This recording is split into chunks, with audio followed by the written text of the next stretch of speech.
This episode, we review the first 3 episodes of James Gunn's Peacemaker Season 2, re-examine Stranger Things Season 2, and creator Raphael Bob-Waksberg's animated Netflix show, Long Story Short. I realize I definitely wrote that wrong. It should have been, and we also re-examine creator Raphael Bob-Waksberg's animated Netflix. Anyway, it doesn't matter. Why would we re-examine his Long Story Short? We didn't even examine it. It's obviously written badly.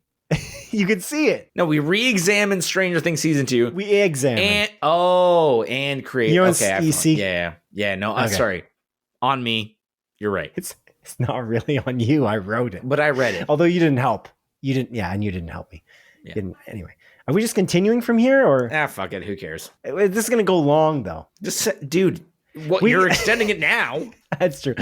We also take a look, Adrian, at the announcements and critics' review scores for various films that have come out of the Venice Film Festival and Toronto International Film Festival. We live near there, Adrian. It's crazy. Toronto. TIFF, dude. And we get hyped for various upcoming video game film adaptations, such as Life is Strange and God of War. And My name is... Oh, Jesus. Are you going to name more? Wolfenstein. Fallout. Yes. Okay, good. Fallout. Yep, very good. My name is... Falafel? Yeah, Falafel. There's no video game named Falafel. I mean, there might be, because some of these stores are inundated with... Jumping Falafel is definitely on the PlayStation Store, dude. Maybe on Steam at the very least. You know, there's some crazy shit on Steam right now. Anyway, my name is Simon Eady. Adrian, dude. Falafel King Game, English version. Take a cue, bro. We're finishing and this. I'm Adrian Pinter. Welcome to Split Focus, a film and TV podcast, episode 118.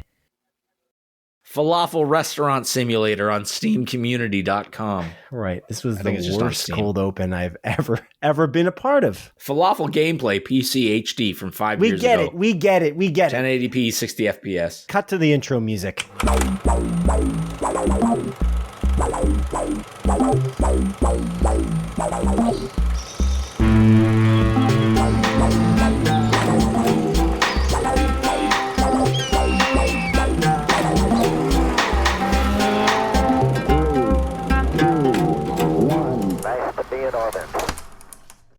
Simon, my cracker, how's it going? Whoa.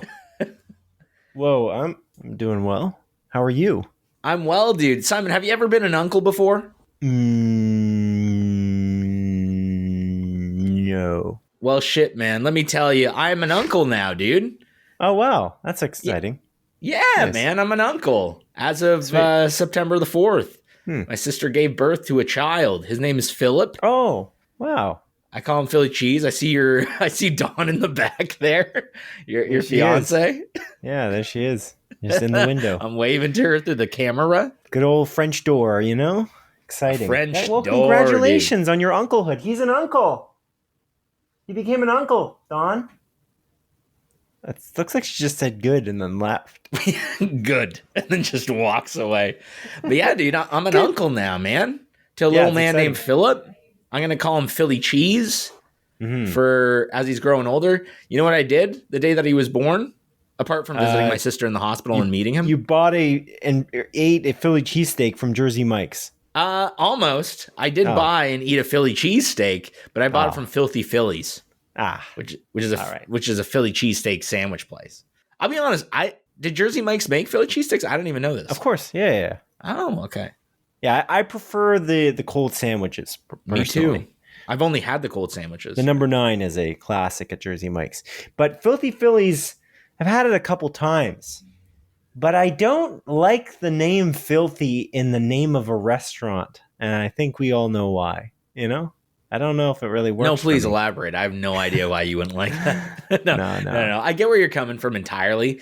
Yeah. I just feel like, you know, their specialty is Philly cheesesteak. I'll be straight up with you. I had no idea that Jersey Mike's did Philly cheesesteaks. I love Jersey Mike's. The number 9, you showed that to me, actually. We went there, I think, after a beach day. Right? Was it after the beach? Me, you, my ex? Oh, yeah. Yeah. I think. Where did we go? Kitchener. No, the beach. Which beach? I was like, oh, the Kitchener Jersey Mike's. That's where which beach did we go to? Either Wasaga or Sauble. Sauble. I was thinking it was Sauble, but then I was like, is that further away than I think it is? And we didn't actually go there. We did not go to Wasaga. I know that. Yeah, then it was Sauble Beach. Cool. But yeah, you showed me Jersey Mike's. But yeah, so I met my nephew, Philip, Philip. That's how they're spelling it. They're doing the Balkan spelling. Oh, interesting. He's super cute, man. I was super worried. I'll be straight up with you. I told my sister this. I was like, I was so worried I would have to lie and say that he's cute to you. Because like babies, let's be real, Simon. Babies, they're born usually pretty ugly, pretty decrepit looking creatures. Let's be real. Well, I'm not going to sugarcoat it. Decrepit. Yeah. He genuinely an adorable baby. He was like chubby.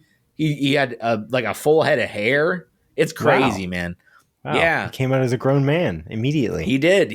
Yeah, man. I got kind of emotional. I'll be honest with you. I saw this little guy, and I was like, wow. My eyes started welling up. You almost said creature. Yeah, I almost did say creature. But yeah, so pretty cool, man. So I'm an uncle now. I'm excited,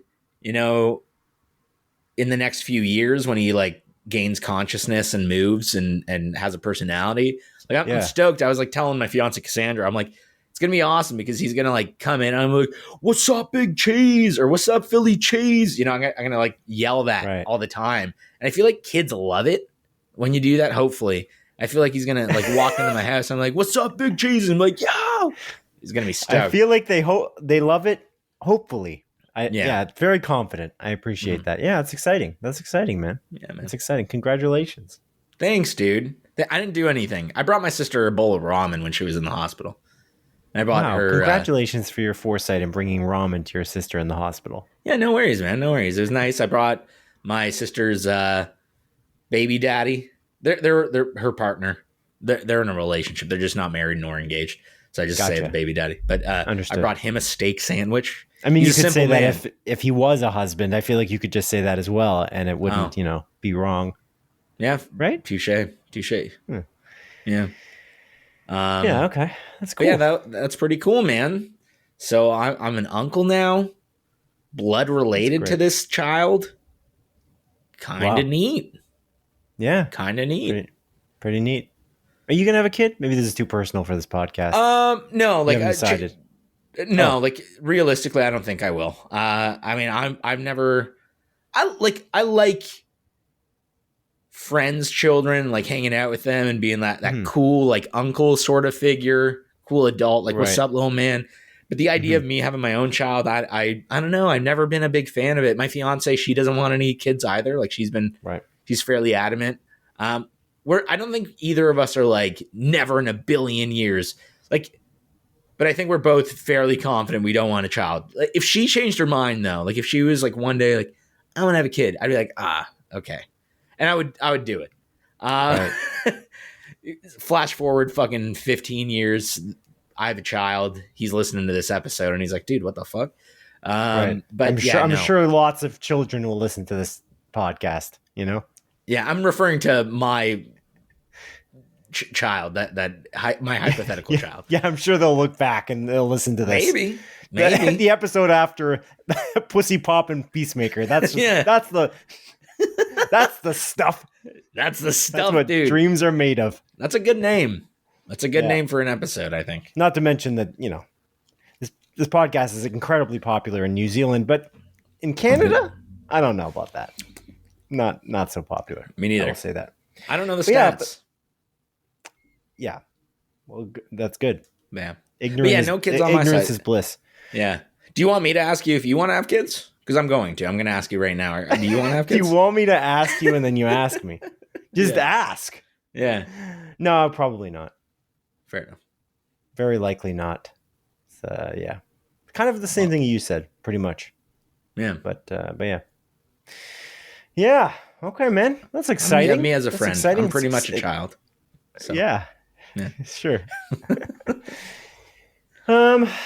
Yeah. Okay. Well, that's an exciting start to this podcast. Let's get into the film and TV part, shall we? Oh, right away. Shall we, my We're friend? going fast. 7 minutes. What else do you have to say? Do you have something else to mention? Anything else you want to get into before we get I was thinking maybe I'd bring this up on things that we watch, but you know what? Let's bring it up right now. Have you ever been to a comedy show, Simon?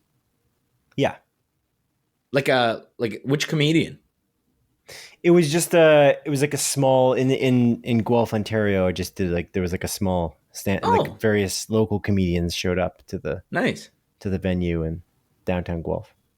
So that's cool. When was that? Years ago, like 5 years ago, 6 years ago, 6 or 7 years ago. Nice. Yeah. It would have been nice to be invited to that, but don't worry about it. It was a date. But okay, fair enough. It would have been strange. It still would have been nice to be invited, I'll be honest with you, but yeah, I get it. I don't think I've ever seen a Bill Burr or a comedian in that sense in a big venue. Is that what you're about to say? You went to downtown Toronto and you saw a big comedian? I did for the first time because I've done those small shows like local comedians, nothing too crazy. I went to one in Ottawa when I was in Ottawa once. I would have been nice to be invited. Would have been nice to be invited. Yes. Sorry, dude. Sorry. I should have invited you to the Ottawa trip one.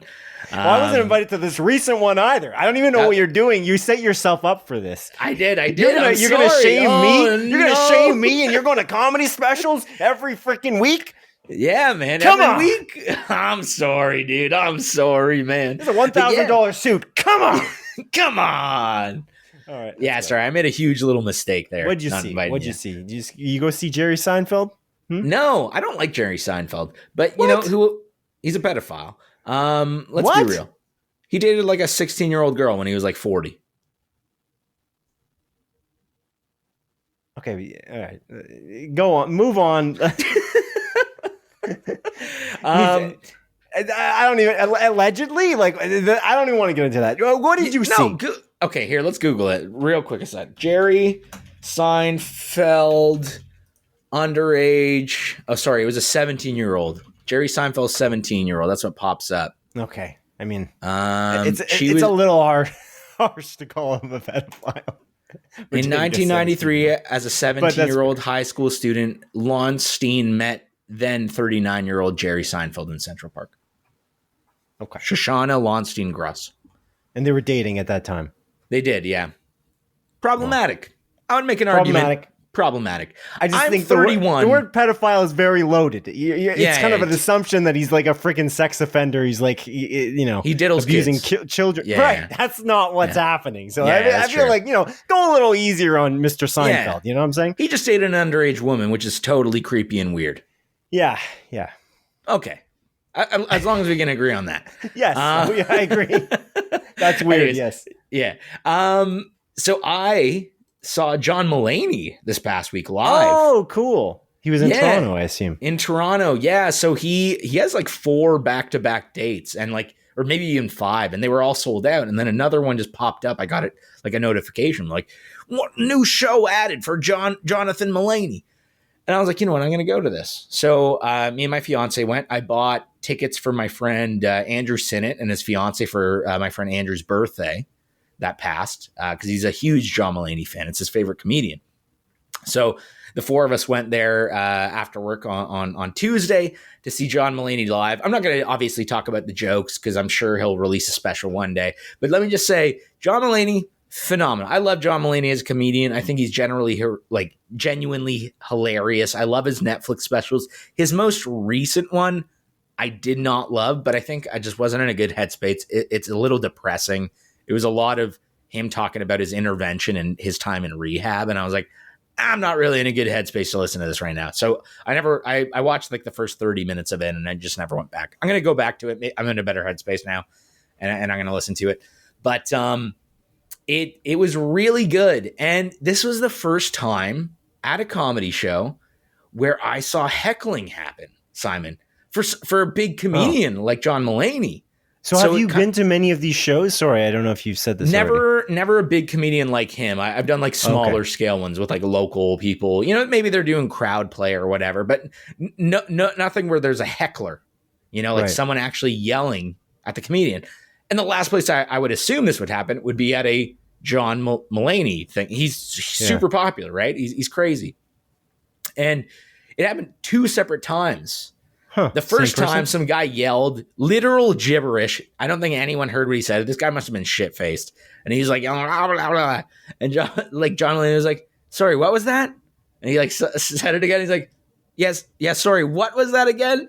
And then the guy yelled it again. He's like, yeah, I don't understand you, but honestly, I really appreciate the confidence. You know, you're just yelling this in the middle of like my joke segment. It's honestly impressive. Like, I'm not even upset. Like, I'm genuinely impressed that like you found this perfect moment to do it, because it was literally at the climax of one of his bits that this guy randomly interrupted. But again, John Mulaney dealt with it in grace. It was really funny, and then it happened a second time. Again, and he in one of his jokes. Again, don't want to like ruin any of his jokes, but he's essentially criticizing what's going on in America and you know, like the American government and everything. And this random guy literally. Yeah, John Mulaney is, sorry. I thought you meant the heckler. I'm like, no. Okay. No, and this guy that's heckling, and again, the reason I'm pointing these out is because these probably won't be in a special. So this is like very unique to the show. They usually take multiple different nights and then they splice them together, right? Isn't that the way they do it? I don't know. I've never recorded a comedy show, Simon. You tell me. I don't think you have to record a comedy special to know that, but I think that's the case. But they usually do it at the same venue 2 nights or 3 nights in a row, and then they'll kind of take if there's a weird heckle situation, they don't want the heckler showing up in the special, so you'll never see it in the special as an example. But yeah, okay. So was it the same heckler? No, a different guy, because that first heckler got kicked out. Oh, he got kicked out. Oh, okay. Yeah, they got kicked out because there's specifically we did it at the Massey Hall in Toronto. That's the venue. Been there before, I think. Yeah. Yeah. Incredibly uncomfortable seats. They're so tiny. Jesus Christ. But anyways, not important to this tale. And, you know, John Mulaney is talking about like, you know, the American government and, you know, essentially things not going well in the States. And this guy randomly yells, "My cousin is trapped in the United States." Oh. And John Mulaney is like, "What? Like, what? Like, sorry, what was that?" And the guy's like, my young cousin, he's trapped in the United States. He's stuck there. And then security comes, grabs him, and the guy's like being kicked out. This guy's with his, I guess, girlfriend, partner, fiance, another woman, and she's leaving with him. And, you know, as the guy's leaving, he's yelling at John Mulaney. He's like, "Find my cousin." And John Mulaney's just standing up on stage, and he's like, "I will. I'm going to find your cousin." And he's just standing there with his hands on his hip, just nodding his head like, "I will do that for you, man," as this guy's being kicked out of the venue, which is genuinely hilarious. And then he like kind of goes off and talks about it. He's like, "Man, just imagine being that, you know, woman that's with him. Like, you know, you're here, you're excited to watch the special, and then your boyfriend or fiance is getting kicked out, and now you got to deal with it literally right after this." And then he like pauses like, "Imagine tomorrow." And yeah, just kind of going off on that. So it was really funny. I'm very glad I got to see John Mulaney live. He's one of my favorite comedians. He's brilliant at what he does. Top tier stuff. So I'm excited for this special to, I assume, be made into like a Netflix special or something, and more people get to see. But yeah, very good stuff, man. I mean, his shows are all sold out in Toronto. So you can't see it. I think they're done. I think he's going to this United States. But if he comes back, man, maybe I'll take you. Aside, do you want to go see the Death Stranding Orchestra next March? Do you want to do that? Oh, okay. Yeah, maybe. Yeah, I'm... is it coming to Toronto then? Yes. Who's going to be there? None of like Woodkid's not going to be there. I don't know. I don't think so. I think it's just labeled as the Death Stranding Tour Orchestra tour. Possibly. Yeah. I don't. We'll take a look at the tickets and see how much they are. They're like $100 and something. Okay. Where is it? Do you know where it's supposed to be? Roy Thompson Hall, I want to say. Okay. I'm going off the top of my head. I might be totally lying to you, but it is in Toronto. All right. That's cool. Yeah. Yeah. Possibly. Yeah. Okay. I'm still playing Death Stranding right now, finishing it up. So nice. Let me know. I get all those deliveries done. You know, lots of deliveries. It's good stuff. I'm excited to jump back into Death Stranding at some point in a few years. Go back for that platinum. I don't want to do it yet. I spent about 100 hours playing that game. Are you going to play it again? like from scratch? Because I It feel like that's depends the on my only way I would go mood. back in. I couldn't go back in and just make the delivery. It's quite exhausting to try to platinum this. I'm like, I finished the game at about like 92 hours, and I'm at 124 hours still trying to platinum it. It's a long process. I mean, you might have an easier time because you built the roads. I'm not a road guy. I'm a zip liner. So I'm a road guy. That's fair. Yeah. But yeah, it's cool. Yeah, it's funny when you said the John Mulaney story. You were talking about the heckler, and then I was like, imagine one of these. I was about to say when you finished, imagine one of these people who got kicked out had someone with them, and they did. It's like, imagine that situation. You buy tickets, and he literally made that joke. I wonder if he's dude. I know. That's why I'm saying. Yeah. Like, I can't believe that you would do that because it just seems like such a waste. Like, for a moment where you say my cousin's trapped in the United States, like what? To what end? I don't understand. They felt like amusing it was to moment us in the crowd, but yeah, sure. Not for the guy that paid probably more. I had not great seats, like, to be straight out with you, because like, again, I got the pre-sale. They were like $80, and they were in the top. This guy that got kicked out, they were in the bottom, like in the straight ahead of the stage. His tickets were probably $200+. Two of them, $400, just walking out of there. Crazy. Yeah. Not worth it. That's what I would say. God, no. All right, Adrian, let's dive now into some quick bites of news, a component of our show where we discuss approximately 3 to 7 film and TV industry news stories that have been somewhat zeitgeisty over the past 2 weeks. Because, of course, our episodes launch every 2 weeks on Tuesdays. Adrian, the first one, speaking of video games sort of here, because we just talked about Death Stranding, the first thing is something you sent me in a little article about Life is Strange becoming a TV series over at Amazon for Amazon Prime Video. It was greenlit by Amazon, much like the God of War TV series before it. Yeah. So Amazon seems to be big into this video game space. They got Secret Level over there. They got Fallout. Yeah. Wolfenstein? Right. Wolfenstein was greenlit too. Yeah, that's on the way. So what do you think about this? Life is Strange is a big thing for you. You love Life is Strange typically, at least especially the first stories, like with Chloe and those characters. Max. Chloe and Max. Life is Strange 1 and Life is Strange Before the Storm. I'm not a fan of Life is Strange 2. Right? Pardon me, sorry? Which is a prequel. Correct. Yeah. It's the Chloe prequel. And I love both those games. It's 8 episodes in total, like those two. And those are together. Those are like, whereas Life is Strange is basically an anthology series in some capacity, with some continuations and continuing timelines, but they're really more so an anthology series. You didn't love 2, and did you play the most recent, which is kind of a continuation? It's like Double Exposure, which is a sequel to the first one, and then the one just before that, True Colors, which I really, really liked as well. I could not get into Life is Strange 2 for whatever reason. I tried it 2 separate times, did not click, did not like the characters. Yeah. But I'm a huge fan of the Life is Strange games. It's one of my favorite games of all time. It just hit me at the right moment. Very emotional story about a young woman that goes back to her hometown and meets up with her best friend that she practically abandoned, as a kid when she left, like in her early teens, when her and her family left. And it was right after her best friend lost her father and was dealing with a lot of stuff. That's the relationship between Max, again, the character that leaves, and Chloe, who's another one of the main characters. And Max goes back to her hometown. And really the setup for the first game, not really a spoiler because it happens in the first 10 minutes, is she goes back to her hometown, goes into school, and sees her best friend get shot and killed in the bathroom of the school that she's in by some guy. And then at that moment, she reverses time, and then finds out that she essentially has a superpower to reverse time. And that's really the setup of the story. And it goes, quite deep into it. And it's about, what Max, who's the person that can reverse time, and what she's going to do with her power, and her friend Chloe, who finds out that she essentially died and her old best friend that abandoned her saved her life, and what they're going to do with their time together. And it kind of plays out from there. I don't want to really dive into the story, but I love that series. The thing that gets me really excited about this, because there's been rumors of a Life is Strange TV series percolating for, I feel like since the game came out.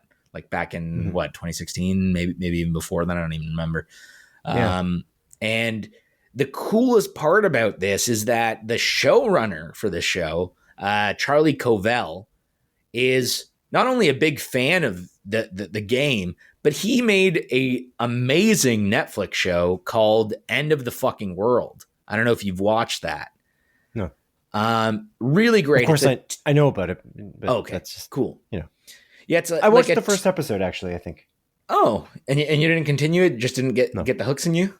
Oh, interesting. Right. Yeah, it's a 2-season show, and it's about this guy, this kid, again, high school kid, which is Life is Strange. I guess takes place in is it in high school? I don't even remember. They're all like 18 years old. A lot of these kids. Life is Strange. Yeah, if I recall correctly. Oh, I think right. Is it? No, I don't think so. It's like a college, right? Yeah, it's like a early college because Max they have dorms. Is going there for photography. Yeah, they have dorms and everything. Yeah. And End of the first year. Exactly. Yeah. And End of the Fucking World, I think it takes place in high school, and it follows this kid who is essentially has like these like urges to murder people and like doesn't know what he wants to do. And then he like meets this girl that he kind of has a crush on, and he decides that like maybe he's going to kill someone for the first time. And it kind of plays out from there. Awesome show. It's a really good, like, you're essentially following these two kids that are equal, like that are pretty fucked up, but like one is like wanting to be a killer, and the other is just like a young woman that's like kind of escaping the norms of society, and she kind of just wants to leave everything behind. I guess hence the name End of the Fucking World. But it's not like an apocalyptic or anything like that. It's kind of a character study of like teenagers. I'm pretty sure it's a British show, if I recall correctly. It's like British kids. Yeah. I think the main character is. I'm wrong about Life is Strange. Certainly, it's in high school. It's like a private high school. That's why they're staying in dorms. Yeah. Okay. I couldn't remember, but it looked like a high school when they're actually going to class. I was like, this is very high school. Yeah. But then when you think they're in dorms, then that's where it got confusing. Sorry. They're in high school, yeah. Yeah. I think they're the last year of high school, actually. Yeah, I think so. Because I'm pretty sure they talk about them being like 18 years old in the show as well, like specifically. Right. So yeah, like in the game, like they're prepping for college. Oh, you're saying in the show they talked about it in the. Oh, sorry, in the game. Yeah, my. Apologies. Okay, cool. I didn't see much about what they said. Did they say what the? I didn't see this actually. Did they say what the show was going to be based on? I'm assuming it's about Max Caulfield. I assume it's going to be Max as well. Max and Chloe relationship, which I think just kind of fits. But the cool thing about End of the Fucking World as well is it stars Alex Lothar, who you probably know from Andor. He's in, I think, the first season of Andor, and he's in Alien Earth, which I'll get into because I actually decided to start watching it, even though I mentioned last episode that I don't want to watch it until it's done.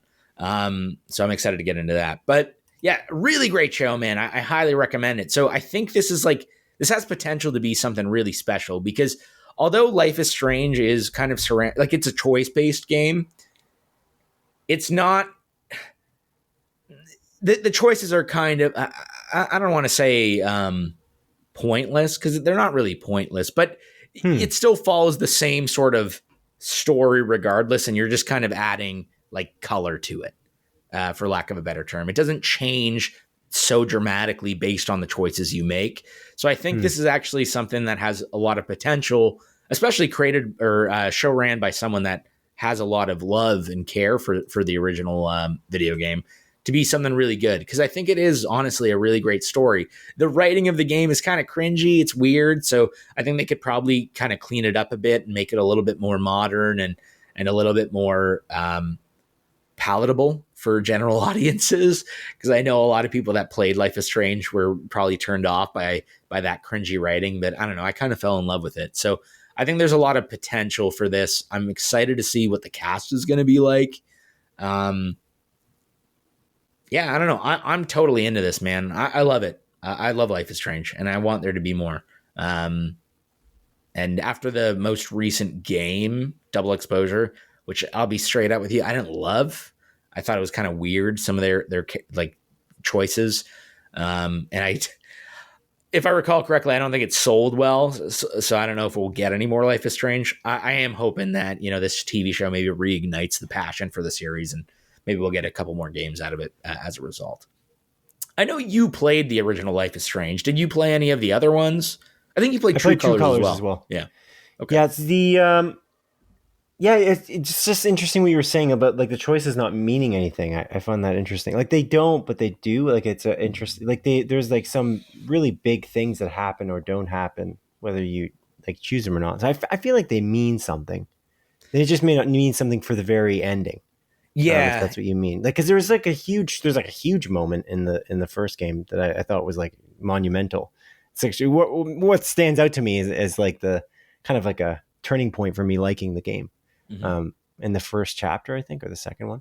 Anyway, but I don't know. It's interesting that was something that I was thinking about with this show. Does it need to exist? I'm wondering more and more. And I don't know that it matters as much. These adaptations are so interesting because I don't know if any of them matter to me. It's kind of, they're kind of pointless, especially when they're very narrative heavy games. I think Fallout's the most interesting video game adaptation that's ever been made, actually, because Fallout you can imprint your own story on a world that's very interesting, as opposed to following The Last of Us, which we already have we have The Last of Us. Why do we need? I really don't need it, but that's why I think I like season 2 perhaps more than you, because they change it in interesting ways, and I'm intrigued by the changes as opposed to just seeing the same thing. Because if I didn't, I don't need to watch it again. I could just play it.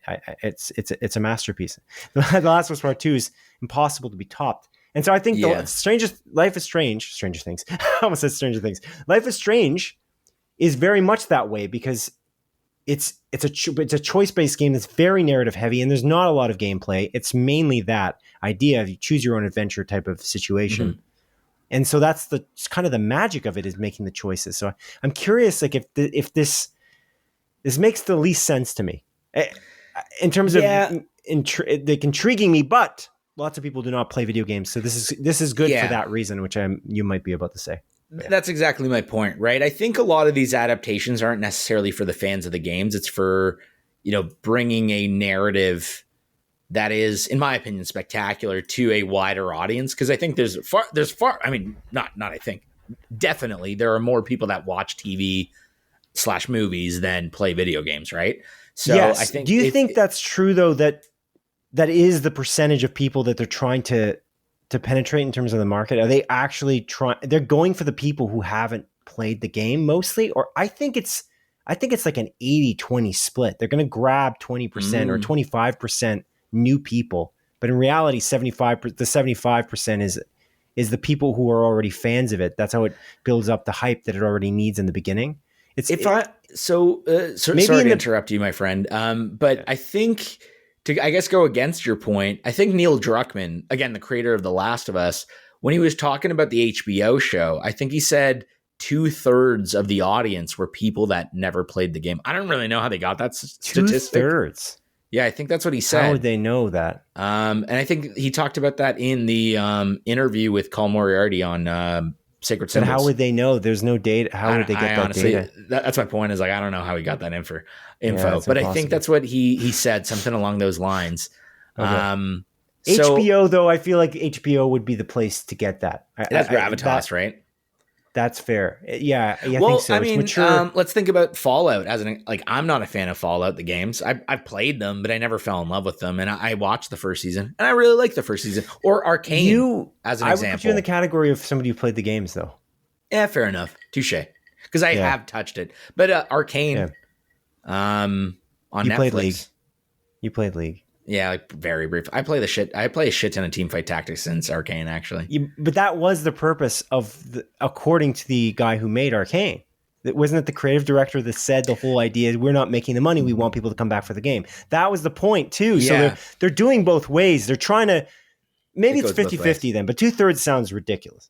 In my opinion. I think like at least in the first few episodes of the first season, you're marketing to like, this is a prestige piece of video game history, really, for The Last of Us as an example. I mean, hey, if I think about my family. Yes. But you got them to watch it because you love it. Yeah. So there's an element of, that's what I'm saying, I think, is what it is like you're kind of influencing it because you're your built-in marketing. I wonder again what these kind of marketing meetings look like in these executive offices. Like, we're going to build these shows like God of War. God of War has like a huge fan base. So you get all the players are like to their family, you got to see this. It's really great if it's good. Yeah. So are you like, I guess it's like they're making the show for the people that love the game to be champions to the people that have never watched. And it's like there's like a built-in marketing tool. Yeah. So in the beginning, it's not necessarily popular with non-gamers, but then over time, like when they see the maturity of it, like a Game of Thrones, like who was watching Game of Thrones initially? I'm sure that initially the book lovers wanted to watch the show, but as the show was discovered to be this intriguing piece of television art of television with lots of sex and violence, it automatically became, sex sells, Adrian. It does. So, and I'm watching porn right now. Sells, Simon. What? I'm watching porn right now. Oh man, it's quite awkward. But yeah, and then they hired a lot of incredible actors for Game of Thrones, and I love how your face just lit up coincidentally just now. That was great timing. Your face kind of changed as well. I was like, ooh, look at those boobies. All right. Anyway. Wowza. Yeah, cool. Yeah, that's interesting. I guess we don't have those statistics, but that is intriguing that Neil said that. I forgot that he had said that because I listened to that episode as well. Neil being interviewed by Colin for Sacred Symbols Plus.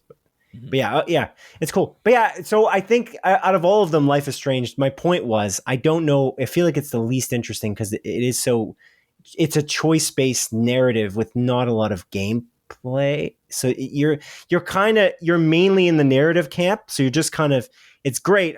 If they can nail it in terms of what that story was, I think it could be really good for those who haven't played the game. I guess that would be the answer. Mm-hmm. So hopefully that's the case. And hopefully they nail the narrative.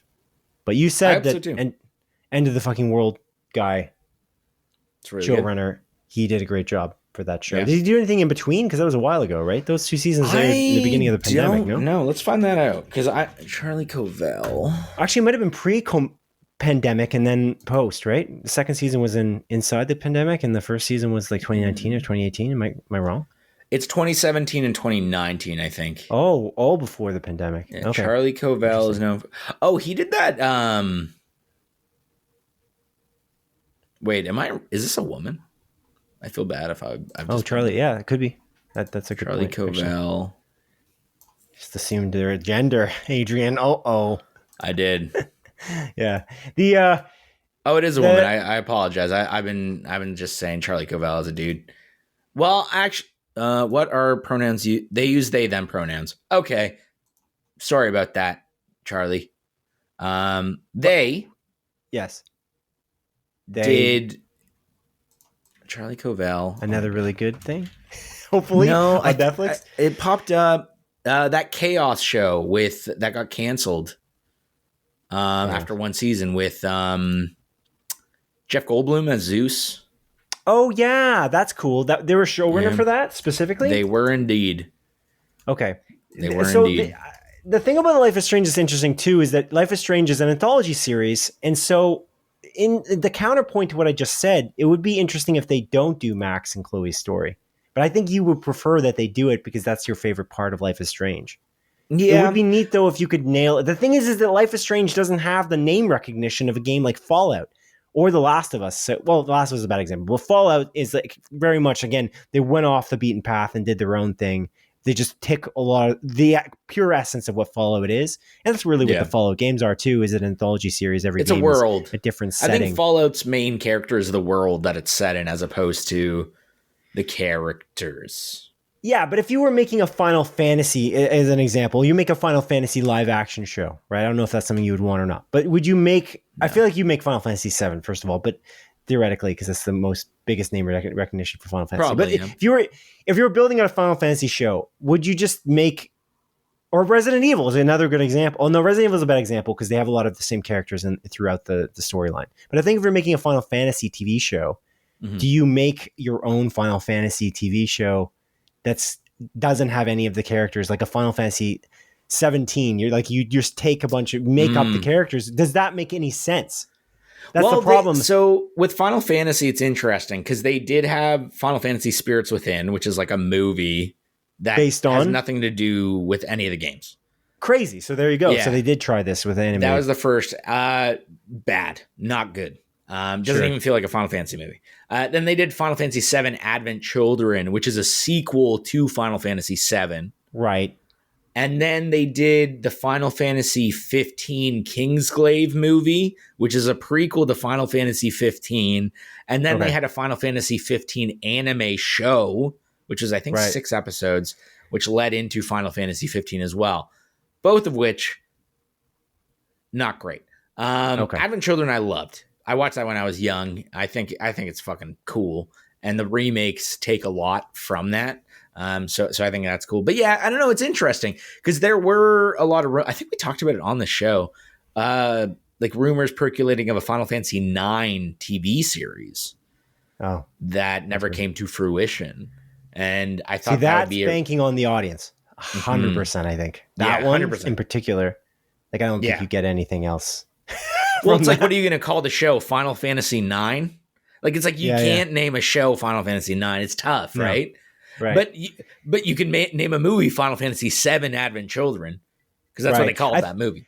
I think the moral of the story, and to like close off my thesis here, is I think the best thing to do is just to balance it perfectly if you can. And the ones that have done the best, first of all, they're written really well and they are produced well, like The Last of Us as an example. And like the Fallout show, I think is pretty great. It's great. Arcane is amazing. Is brilliant.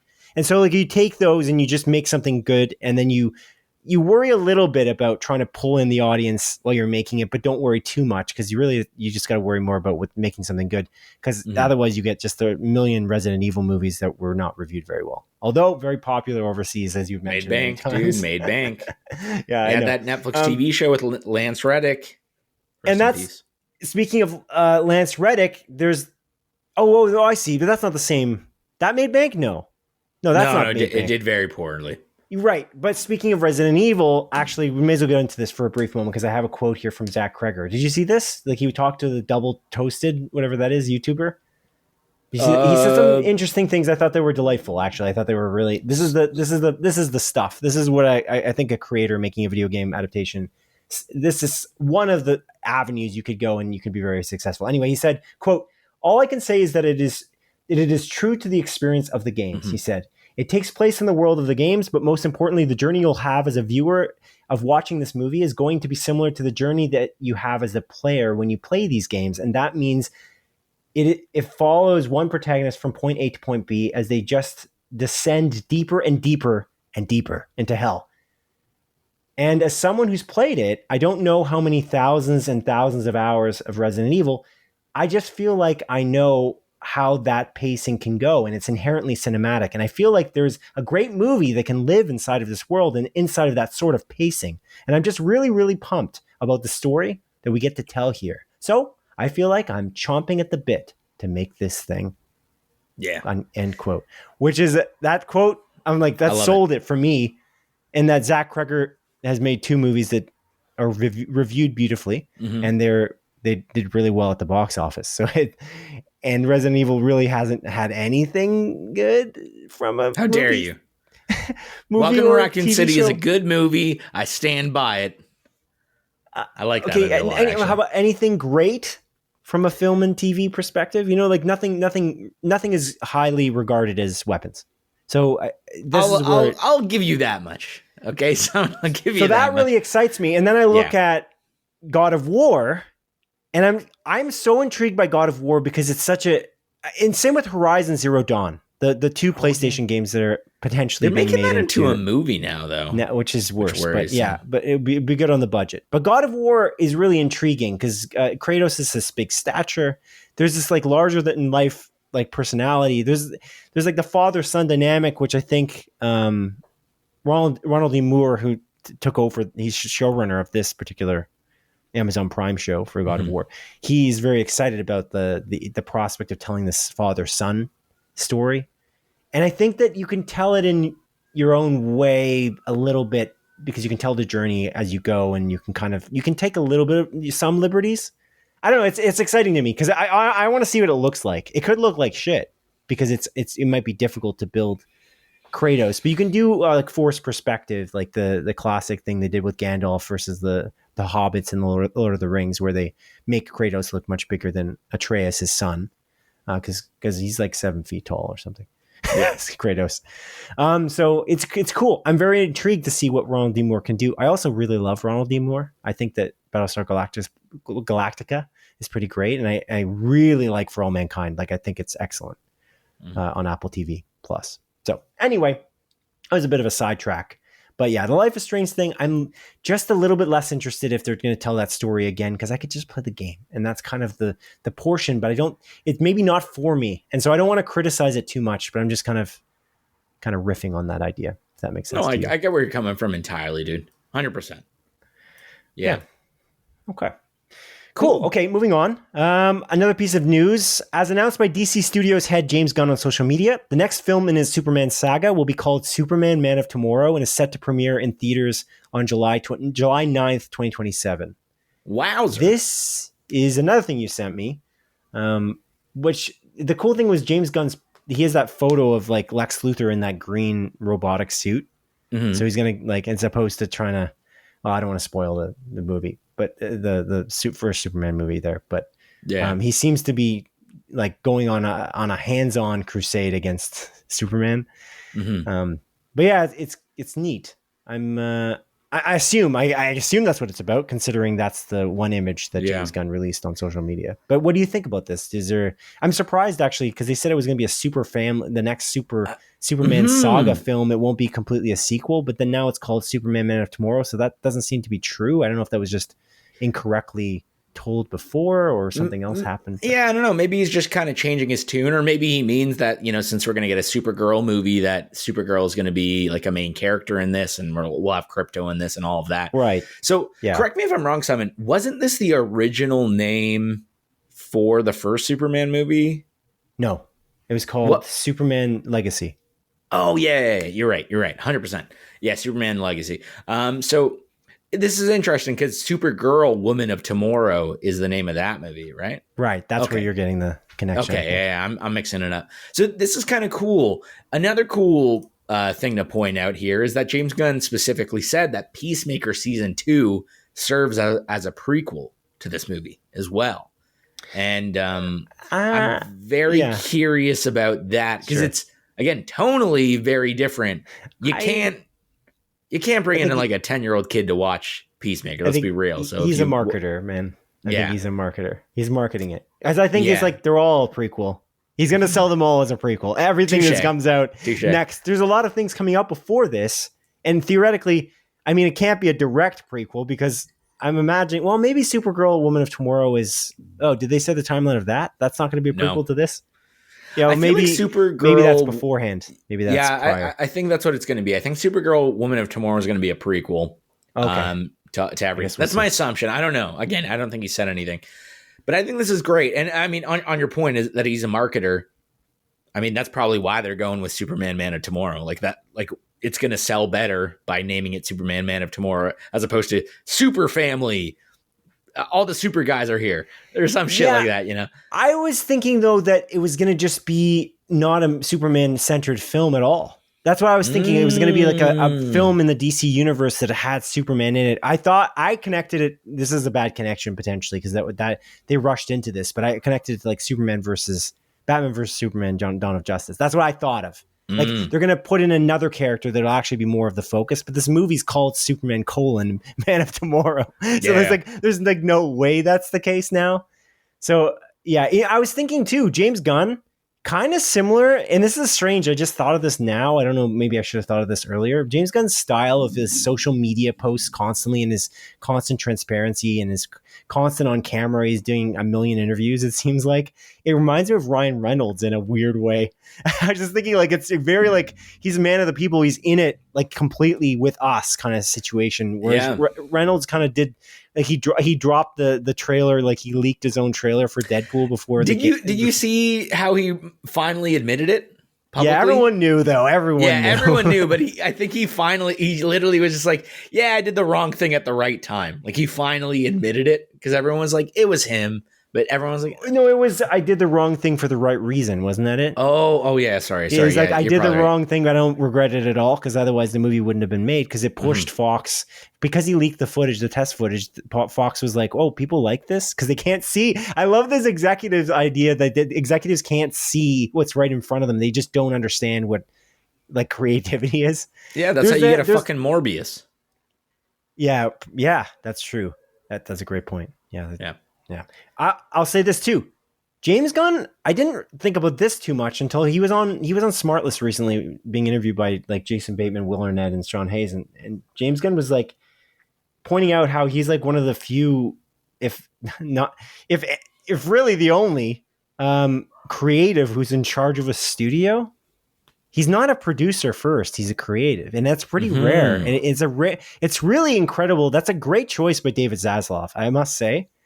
And Zaslav is interesting because James Gunn talked about Zaslav, and he talks about how Zaslav understands to step back, and he gave I don't know if you've seen this on another podcast or another interview or something like that, and stop me if you've seen it. But like James Gunn was basically mentioning that he picked his Lois Lane and Superman, like the actors. It was David Cornswet and Rachel Brosnahan, and he sent David Zaslav test footage of the two of them and said these are the guys. And James Gunn was kind of nervous because like what if he doesn't like it? And then David Zaslav pulled some stunt where he's just like, he was on the phone with him and he's like, I got to tell you, James, I'm not a creative and, you should not listen to me at all. You should not listen to my opinion. So I'm just saying you shouldn't listen to me, but I fucking love it. And it was something along those lines. So I'm like, oh, that's really great. That's like I don't know, because a lot of people I feel like on the outside looking into Hollywood, especially into Warner Brothers, thinking that David Zaslav has done a bad job, and even we have talked about how I'm a part of that camp. I don't think he's done particularly well, and I don't. Yeah. Sorry, go on. No. Yeah, like I just don't think he's done particularly well, and I think there's been a lot of botched things because of him. I mean, that's why so many things have been cut, like Batgirl, like we're never going to see the light of day, written off. Coyote versus Acme, what? Like that was essentially cut, but now it's coming back. It was sold. That's kind of excellent, and it's being. I think it was. I just said ketchup because of ketchup. It's what is the studio called? Ketchup Entertainment. Yeah. Okay, I was right. Okay. Because of ketchup and mustard and relish and mayo. But I don't. I know. But on the outside looking in, maybe it's weird. But he did appoint James Gunn, and that is unique. It is intriguing because why did he do? Because they always want to meddle, these executives in all of these studios, not Warner Brothers, just everywhere. But there's this. I don't know. I've never been that low on David Zaslav. I just didn't. I don't know. I was always confused by. Oh, what's up? You okay? My door just like opened, and that scared the shit out of me. Yeah, on its own. Is there a ghost? God. Am I gonna? Oh no, it's my cat. Oh, it's a cat. That makes more sense. I actually got so scared. I was like, "Am I about to get murdered?" At least it's on footage, and you could call the police. Yeah, I wonder if they would have dead. I wonder if they would have stopped because you're on a call. Yeah. Would you have said, "I'm talking to a police officer. Please leave." Brother, get out of here! I'm talking to my pal Simon on our hit TV show and movie podcast, Split Focus, a film and TV podcast. Is that Philly Cheese? He's already walking around with that head of hair? He is. No, I'm not even being facetious. This baby, he's powerful. He's a powerful baby. He can already hold his head up. Wow. The baby, the actual the baby. Philly Cheese. Yeah, the baby. Philip with an F. Okay. Gotcha. Here, Anyway, I think we were prematurely negative. I wasn't too negative on Zaslav, I don't think, from the beginning, if I recall, but I was always tentative because there's always something weird. There's some weird stuff, but people are also saying that Warner Brothers isn't doing well, but I don't really agree with that. They did pretty well this year, and Dune was like a pretty shining like beacon of the pandemic. I feel like it did fairly well. And now Superman did really well here, but yeah, you're right though. They did cancel a few things, but maybe I wonder if that Batgirl movie wasn't that good. And I also think that they were trying to course correct the DC. It's kind of DC universe. It's kind of good that they didn't release it. Mm-hmm. It's just you're just muddying the waters. And I think there's maybe James Gunn has something to do with it. Maybe he's like, it's possible. Yeah. It is interesting. Was he in talks or was he wasn't hired yet? I think he was not hired yet. He was not confirmed at least, but I'm sure he was because when Batgirl was canceled, was that around the time Black Adam was coming out or just before? Because like by the time Black Adam came out, James Gunn was essentially appointed behind the scenes. Is my point, because that's the whole like him having to essentially contact Henry Cavill, even though he had a cameo in Black Adam. Again, some executive made that decision, but like the Warner Brothers Studios aren't. The Rock. Like that's the whole point. Is that the Rock? He didn't make really the decision though. That somebody let him do that, right? I assume. Yeah. So like, there's like again, one hand didn't know what the other hand was doing. Yeah. While James Gunn wasn't even appointed, like announced yet, but they were in talks. Yeah. Anyway, we talked about this for a while, but yeah. Anyway, I'm excited about this. Me too. It's great that this did really well. I'm really excited about the DC universe. We're going to talk about Peacemaker later, and honestly, I really love Peacemaker more than I even remember liking the first season. And I think that James Gunn's just a gem. I think he's a gem, and he knows what he's doing. And I saw him in some other interview recently. He was talking about how, again, the most important thing is narrative, and he just keeps saying that. And he was saying something that I keep saying, which is exactly what I think most people should believe, is that like he's very worried about the details of everything that is coming out of the DC universe. So anyone like writing a except script, for Rick Flag Sr.'s hair. Did you hear about why that was? The Rick Flag Sr.'s hair is not gray. No, it's not white because Frank Grillo, like who plays Rick Flag Sr., he was doing another movie at the same time. That's why. Oh, and he said he's like, they won't let me live it down. Like the internet is so mad about this. Like they're really mad about this. And next time I'm in something, I'll have gray hair. Don't worry. They didn't want to not do that. They just couldn't dye his hair because he was literally doing a movie at the same time. He's literally just go to a filming fucking Party City and just get the fucking white hair dye. Like that you can wash out. Party City, like Woody Harrelson in freaking Let There Be Carnage. Oh my God, dude. Jesus, that was awful. It was a joke, man. That's not good. It's fine. Yeah. He dyed his hair black. That's not that crazy. People have midlife crises or they just like to dye their hair black. Look at all the actors in Hollywood right now. You see the one time they have like grayish hair and then sometimes they have perfectly black hair. Like they never dyed it. It looks perfect. No, that's not that crazy. They would have dyed his hair black. That's not that insane. I don't know. It's kind of annoying on a continuity basis because obviously we saw him in Creature Commandos and that didn't add up when you see that Creature Commandos is supposed to be a prequel to Superman and then he doesn't have white hair. But anyway, whatever. Mm-hmm. He'll have white hair. Don't worry. Don't you worry, Adrian. But now, that's actually a piece that James Gunn was saying. Like there's some details that don't have to completely add up generally for that type of thing. But in general, like the big stuff, like you got to make sure that I think he was mentioning like power metrics. He was mentioning the hierarchy of character power. The hierarchy of the DC universe. Yeah, exactly. The hierarchy of the DC universe in terms of what Black characters Adam are more powerful is than the most others. powerful one I heard. Yeah. Apparently. Yeah. I'm sure James Gunn didn't agree with that. Yeah. Is there any chance that Dwayne "The Rock" Johnson would be no, dude. From the sounds of it, it doesn't seem like they have a particularly great relationship. No. From the Happy Sad Confused podcast. I really want to see Henry Cavill be Batman. I'm doubling down on my my hope and dream from last week when I mentioned this. It would be really cool if Henry Cavill came back as Batman because it's looking like Alan Ritchson, which everyone was like predicting was going to be Batman for some strange reason in some fan casting. Alan Ritchson fucking jacked.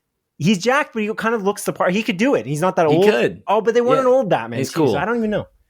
He's jacked and he's cool, again. And he was Thad Castle in Blue Mountain State, the hit TV series. It would be cool if he was it, but I think that's not going to happen based on what Richardson said recently in an interview. I don't remember what movie he was. Anyway, next piece of news, Adrian. Please. And this is kind of related to The Rock, Dwayne "The Rock" Johnson. There was two film festivals basically happening at some point in an overlap simultaneously in this TIFF is one of them. I know that much. Yes. Toronto International Film Festival and the Venice Film Festival, which just wrapped up like a couple hours ago from the point we're recording this. We're recording this on a Saturday. Obviously this podcast airs on a Tuesday. But so this is kind of intriguing. I was just wondering if you had any thoughts about it. I'll name a couple movies that they kind of have. They all have review scores now, or for the most part they do, on Rotten Tomatoes and elsewhere, which is interesting. But films like Guillermo del Toro's Frankenstein was at Venice Film Festival. Benny Safdie's The Smashing Machine got a 15-minute standing O, and like The Rock was tearing up next to Emily Blunt, which is cool. Park Chan-wook's No Other Choice, which actually looks really great. We can talk about that a little later. I don't know if you watched the trailer for that. No, I did not. There's Yorgos Lanthimos' Bugonia was also at Venice. Catherine Bigelow's House of Dynamite.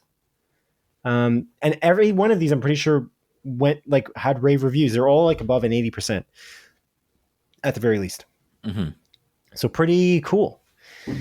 Yeah, I don't know if you have any thoughts. Toronto International Film Festival kind of just started up, so it's kind of early days now for that. In terms of what we're seeing, it seems like I think they showed off that John Candy movie, like Ryan Reynolds. I didn't know that's a Colin Hanks directed movie. That's a documentary directed by Colin Hanks. I had no idea about that either.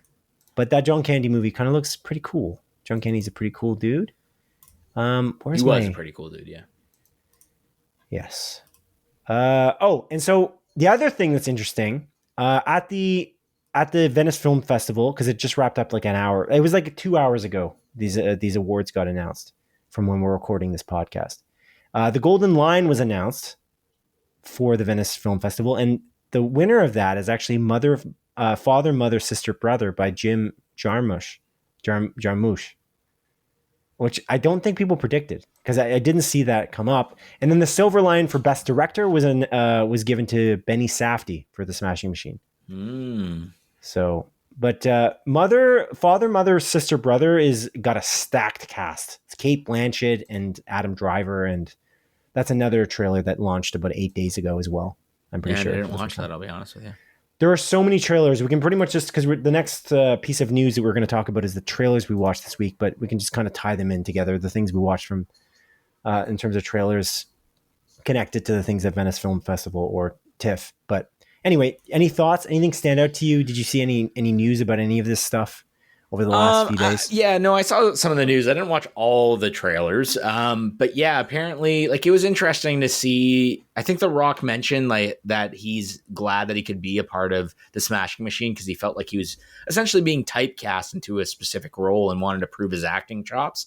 And from all accounts, he does an amazing job in the Smashing Machine. So that's nice to see because it's cool to see these former wrestlers. You know, you have John Cena, who's now doing an amazing job in Peacemaker and, you know, obviously has like these awesome comedic chops in the movies that he's doing.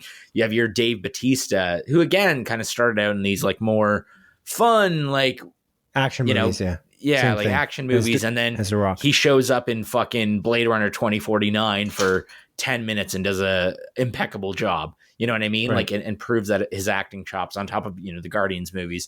And then now you have The Rock coming in, who I arguably has been in the industry, like the acting industry, maybe the longest out of these guys. I could be wrong. And really just coming in and doing a phenomenal job. It's not a surprise with the direction of, you know, Benny Safdie, that he was able to, you know, really highlight his great work. I'm curious about this. Again, we talked about this movie a few times because we see this trailer literally every single time we go to the movies, like 6 times before every movie, every single time. Yeah. So they're really putting in a lot of money, but it looks great. The call out to that too is like the thing about what The Rock was saying. No offense to The Rock, but I don't quite buy that. Isn't he like one of the top paid actors in Hollywood? Like, dude, make your own movie. Yeah. What are you talking? You're typecast. You have the power to produce a film. Just do it. That was the confusing thing to me. Yeah. But it is cool. Benny Safdie and like his brother. What's his brother's name? He's making that other movie, like the ping pong movie. Because they made Uncut Gems together. My point is they took Adam Sandler, although he's been in Josh Safdie. Usually Josh and Benny Safdie team up together to direct a film. In this case, they split off. The one Josh is doing the movie with Timothy Chalamet. Do you see that movie? The trailer for that? Timothy Chalamet and no ping pong movie. The Remarkable Jimmy or something like that. I can't remember. It's something like that. Type in ping pong movie Timothy Chalamet, and it's Ping. Oh my God, what's her name? She was in Iron Man. She's important. She's in Romeo and Juliet. Freaking, I'm losing everyone's name now. Marty Supreme. Oh, exactly. Oh yeah, I watched this. And it's fuck. I know who you're talking about. Oh my God, dude. You don't know her name either? Gwyneth Paltrow. Oh, Gwyneth Paltrow. Yeah, I was going to say soap. Because she sells the weird soaps. Oh, yeah. Yeah. There's a vagina thing. Yeah, the vagina soap. vagina bedazzled stuff. Yeah. I'm pretty sure. Yeah, okay. No, she's great. This woke culture has gone too far. Yeah, so they split off. This is an A24 film that's coming in December. It's actually launching on Christmas Day. Both of these are A24 films, which is yes. But then Smashing Machine's coming soon. It's like this 2 weeks from now, 3 weeks ago. Oh, yeah.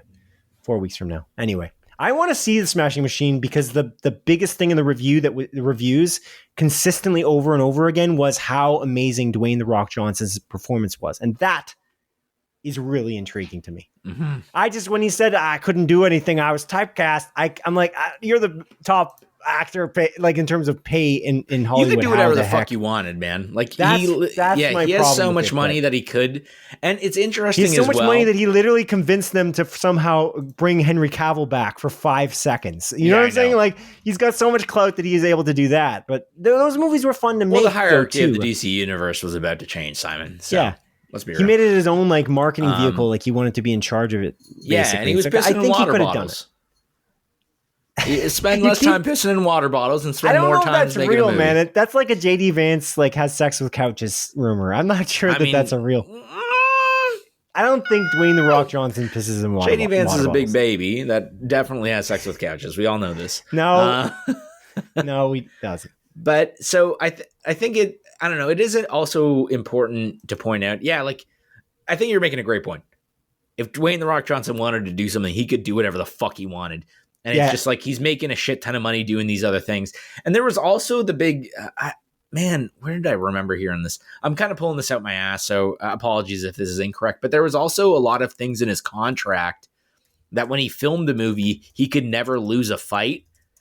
Or or it would always have to be a tie. Like if he lost, he would have to have the exact same amount of hits on the other person as he had on himself. And it would have to technically be a tie. I think there was a lot of stuff about that. And I think it's very, very similar to Jason Statham's contract as well. So there was times where him and Jason Statham were fighting and it was they would, if you counted it, they would have the same hits.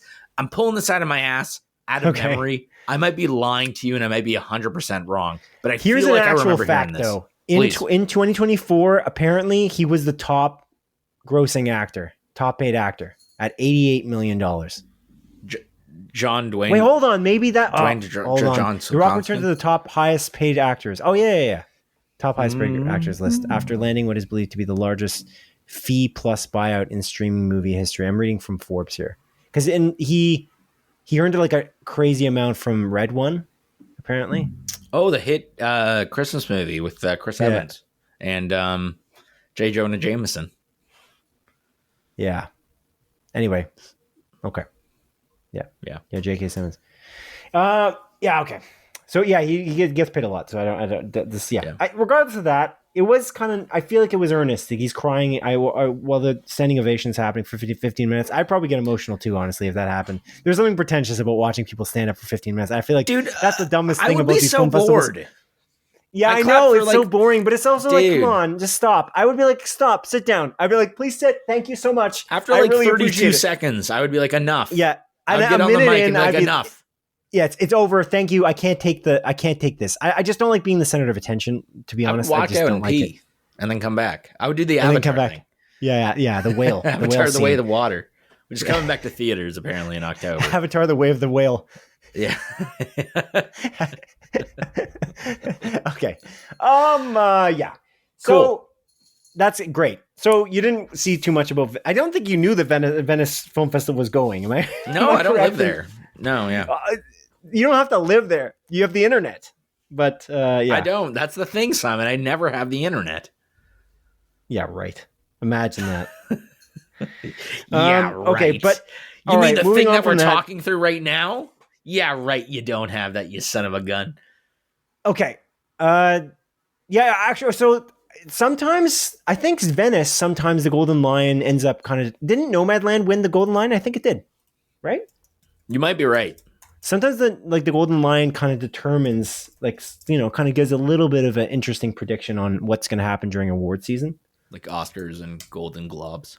Yeah, most importantly, the Oscars for films. But yeah, I think she did win. Yeah, Chloe Zhao won Best Director.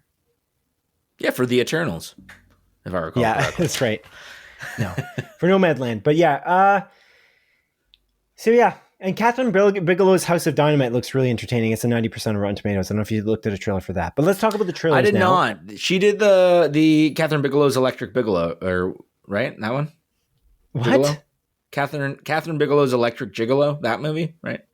What the hell is that? No, I don't even get the reference. Oh no, isn't it Deuce Bigelow, Electric Bigelow, or Gigolo? Deuce Bigelow. You mean the movie with what's his name? With Ron Schneider, who's a carrot. Yeah, Rob. Isn't it Rob? Yeah, whatever. Who cares? No one. Ron Schneider, who's a carrot. Yeah.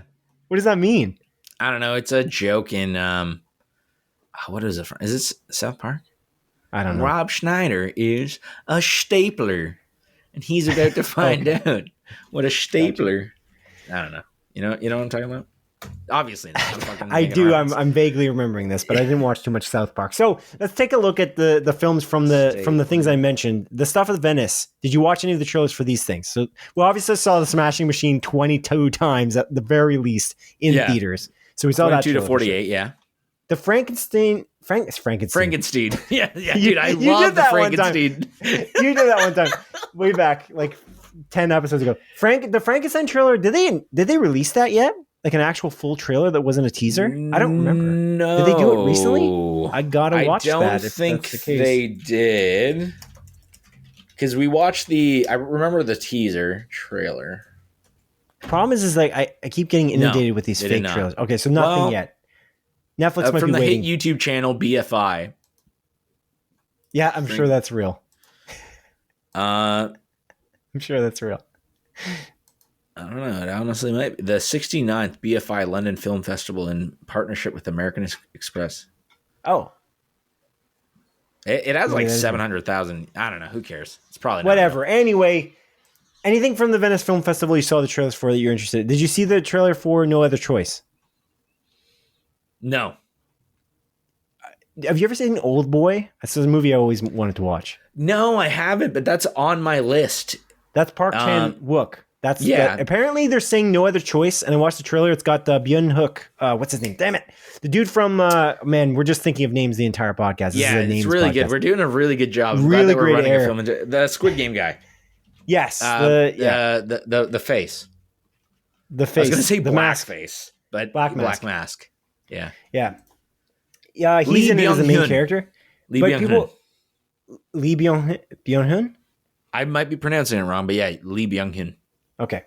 He is the main character in this, but apparently it's a guy who's like, he's like going up for a job, and it's like the job market is like welling up, and he's trying to kill the competition or something. It's some crazy shit.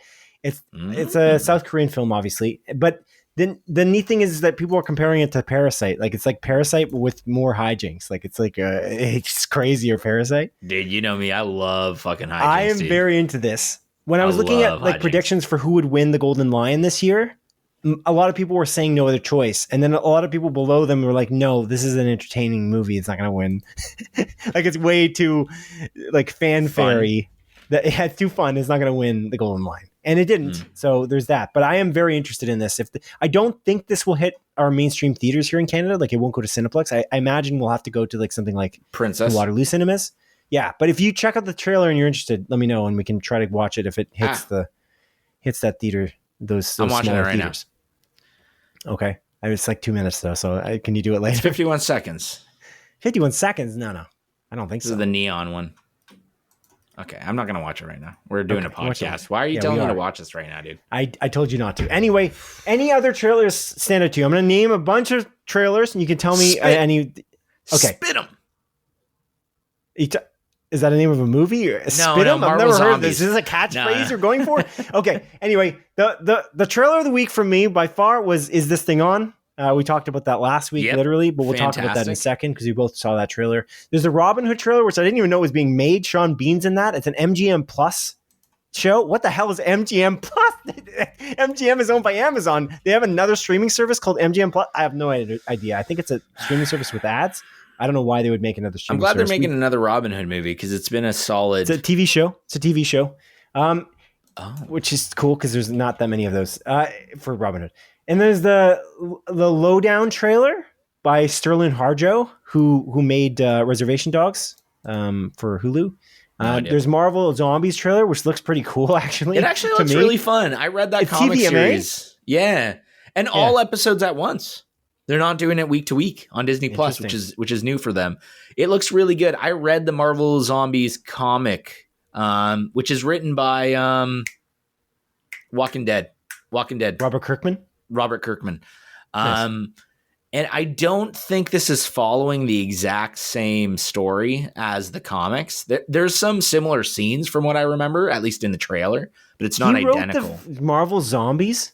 Yeah. For Marvel? He worked for Marvel at any point? I had no idea. Yeah. Did he do that before The Walking Dead or after? After. Oh, wow. His comic. That's cool. Writer. I read, Robert Kirkman. He did that. I was like, am I mixing it up with the DC one? But yeah, no. He did Marvel Zombies from December 2005 to April 2006. It was a 5-issue miniseries. Yeah, interesting.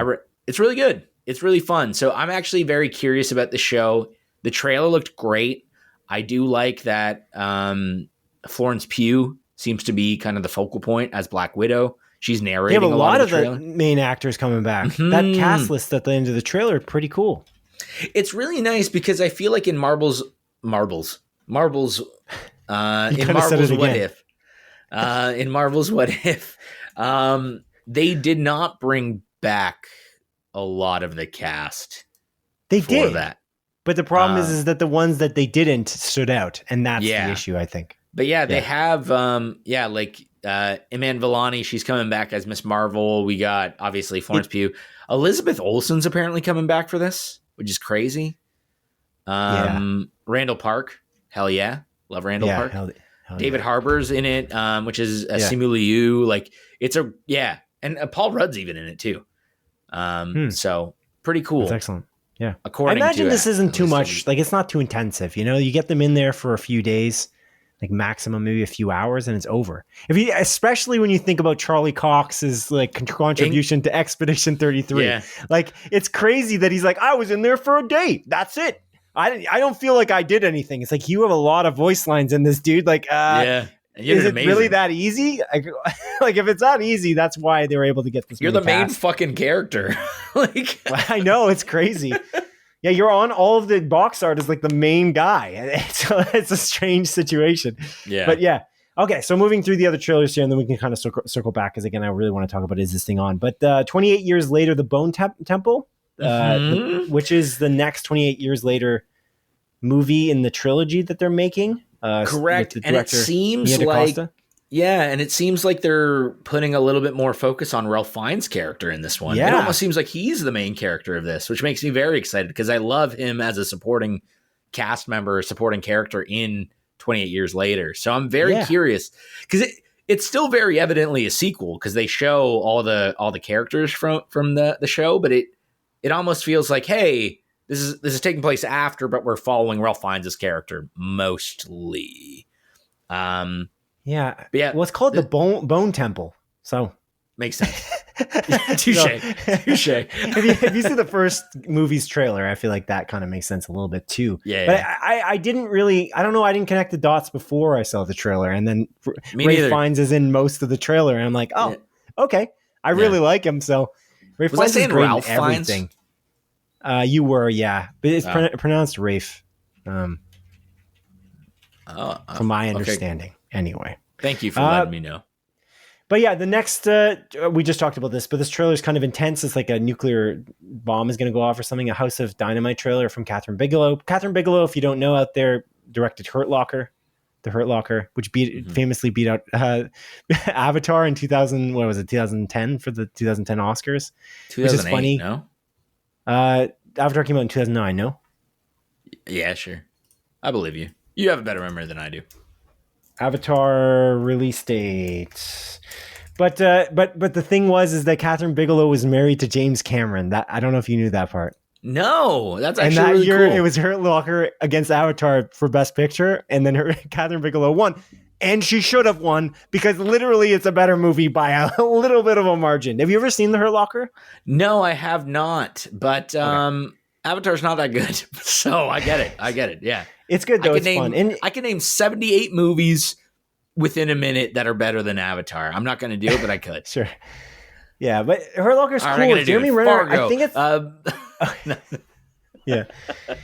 I think that's like one of Jeremy Renner's first big films. Like that's where he kind of got his start. I'm pretty sure. Like that's where Jeremy Renner's like one of the main characters, and he blew up from there. And then he was on a bunch of action films and he was in 28 Days or Weeks Later. Right, but that wasn't as obviously as that came prominent. Out before. Yeah, it did come out before. Anthony Mackie was also in that movie. Which? The Hurt Locker. Yes. Yeah. Ralph Fiennes was also in that movie. That I don't remember. He is? He's Contractor Team. Oh, okay. I don't know. That's all it says. I can't see the rest. I saw it. Evangeline Lilly was also in it. That's around Lost time. In this film, it's a pretty good cast too. Rebecca Ferguson looks like she's got a prominent role, which is cool too. Big fan of Rebecca Ferguson. Yeah. But it's worth watching. Watch the House of Dynamite trailer because it's an action movie basically. It seems I'm gonna watch it right now. It looks stop. Okay, and then the other trailers. There's a lot of trailers this week. This week was packed. We don't have a lot to talk about because we didn't go see a film in theaters at the same time. So I thought we were going to be done in like an hour. But we've been riffing about because of the film festivals that have been. You've been riffing about Deuce Bigalow, dude. Yeah, no, that's you. I would say this is a long story, not so short. What? Long story, not so short? This episode. Is it a reference to something? It might be.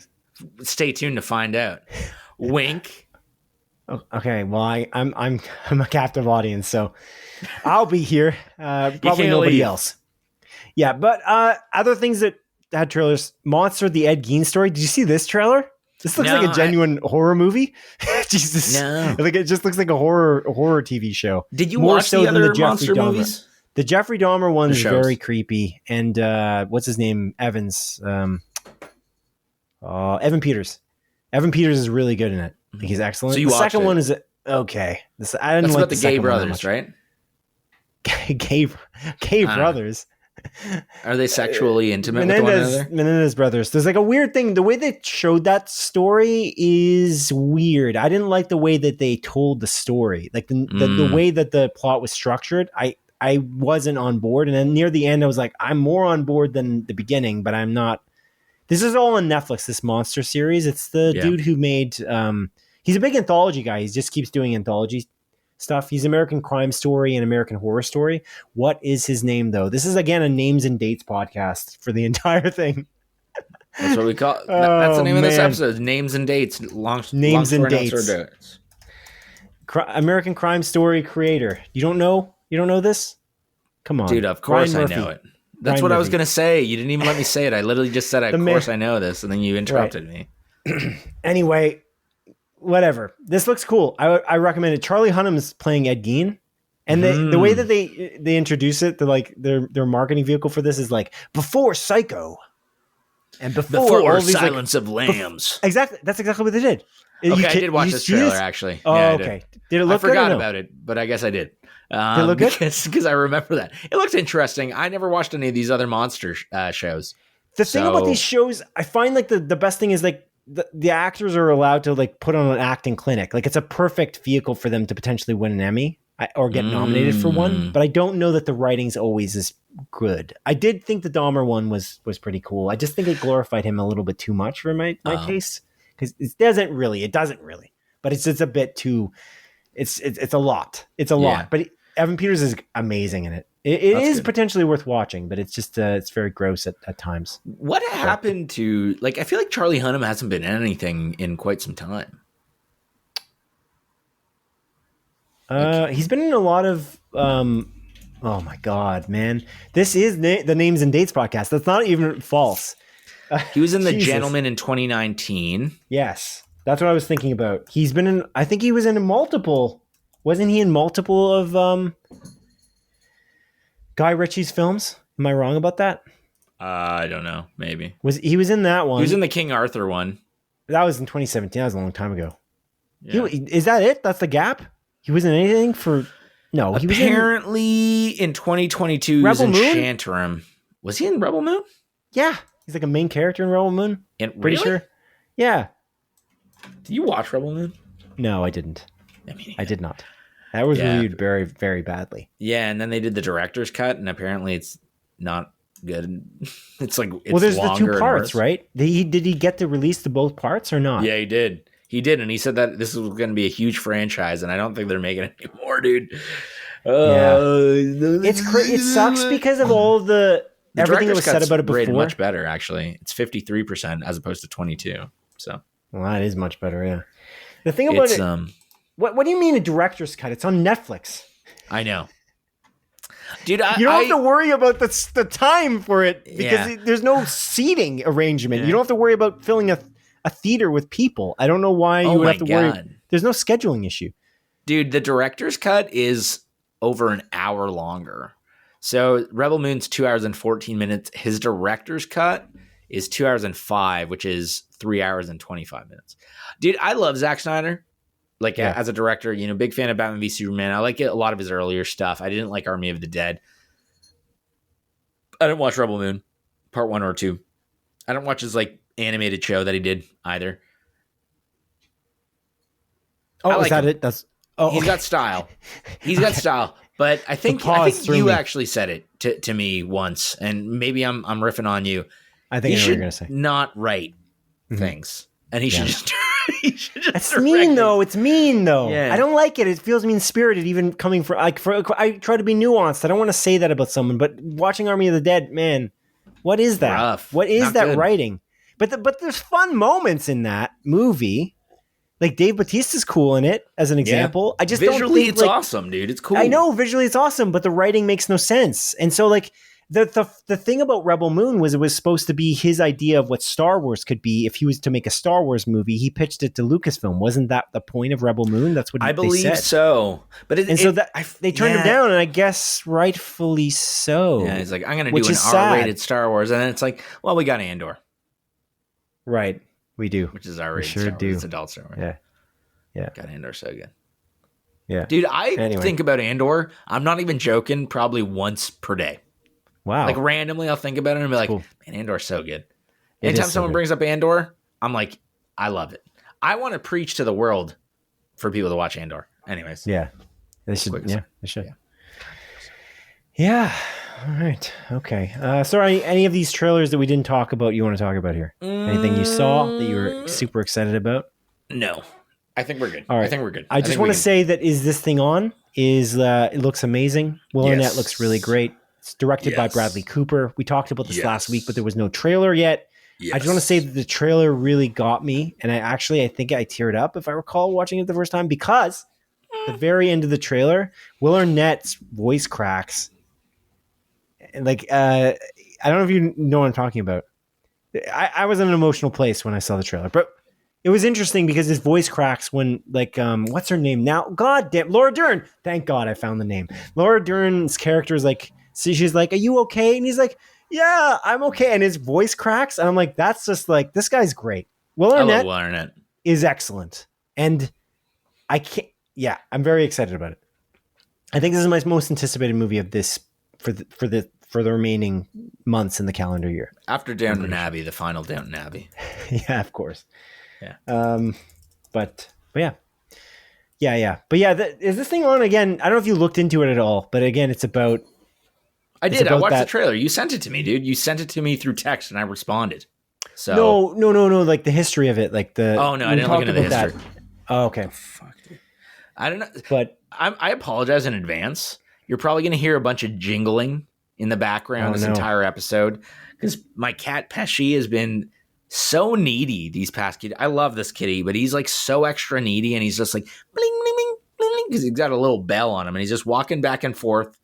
He's literally right by my feet. I'm petting him on the head. And then just now he was walking past me and his back leg touched my foot and he got scared. I didn't even move my foot. I think you're apologizing in reverse though. I don't think you're apologizing in advance. Cause I think if there was noise the entire episode, then you could fix the problem now. So you don't have to You want me apologize to kill in my advance. cat? That's really messed up about you. You can That's just really close the door. He's the door in doesn't the room. click He shut. opened the door. I can't control him. He opened the door, Simon. What is he, a freaking raccoon? He can open the doorknob? What about Can raccoons outside open and doors? close it and click the door shut? Raccoons can open doorknobs? Yeah, they're pretty smart. They can open like lids to garbage cans, etc. Lids? Yeah, they can open the lid to a garbage can and get in That's the actually true. garbage. At my old place, I saw a raccoon getting into my garbage, and I was like, "Hey, stop it!" And he looked at me, and he got offended. I'm like, you're going into my garbage, dude. Have you ever seen Guardians of the Galaxy? I mean, speaking of Bradley Cooper, yeah. The idea behind is this thing on? I was going to say was it's I didn't know this, but they actually wrote it with John Bishop because it's kind of loosely based on his story. That's cool. But yeah, he's a comedian in the UK. But yeah, nice. It looks great, and I'm very excited about it. But yeah, wonderful. Cool. Let's move on now. Are you ready? Okay. What are we moving on to? Because I'm gonna kick my cat out of the room and urinate. So a little segment we like to call the montage, Adrian. Okay, let me kick my cat out. I'm gonna throw him outside. I'm gonna murder him because you requested me to. And I'll be right back. I'm sorry, Pesci. I got to do this. Simon asked me to kill you, and I love him so much. I love Simon do that. so much. So I didn't. Kill you. No, Jesus Christ.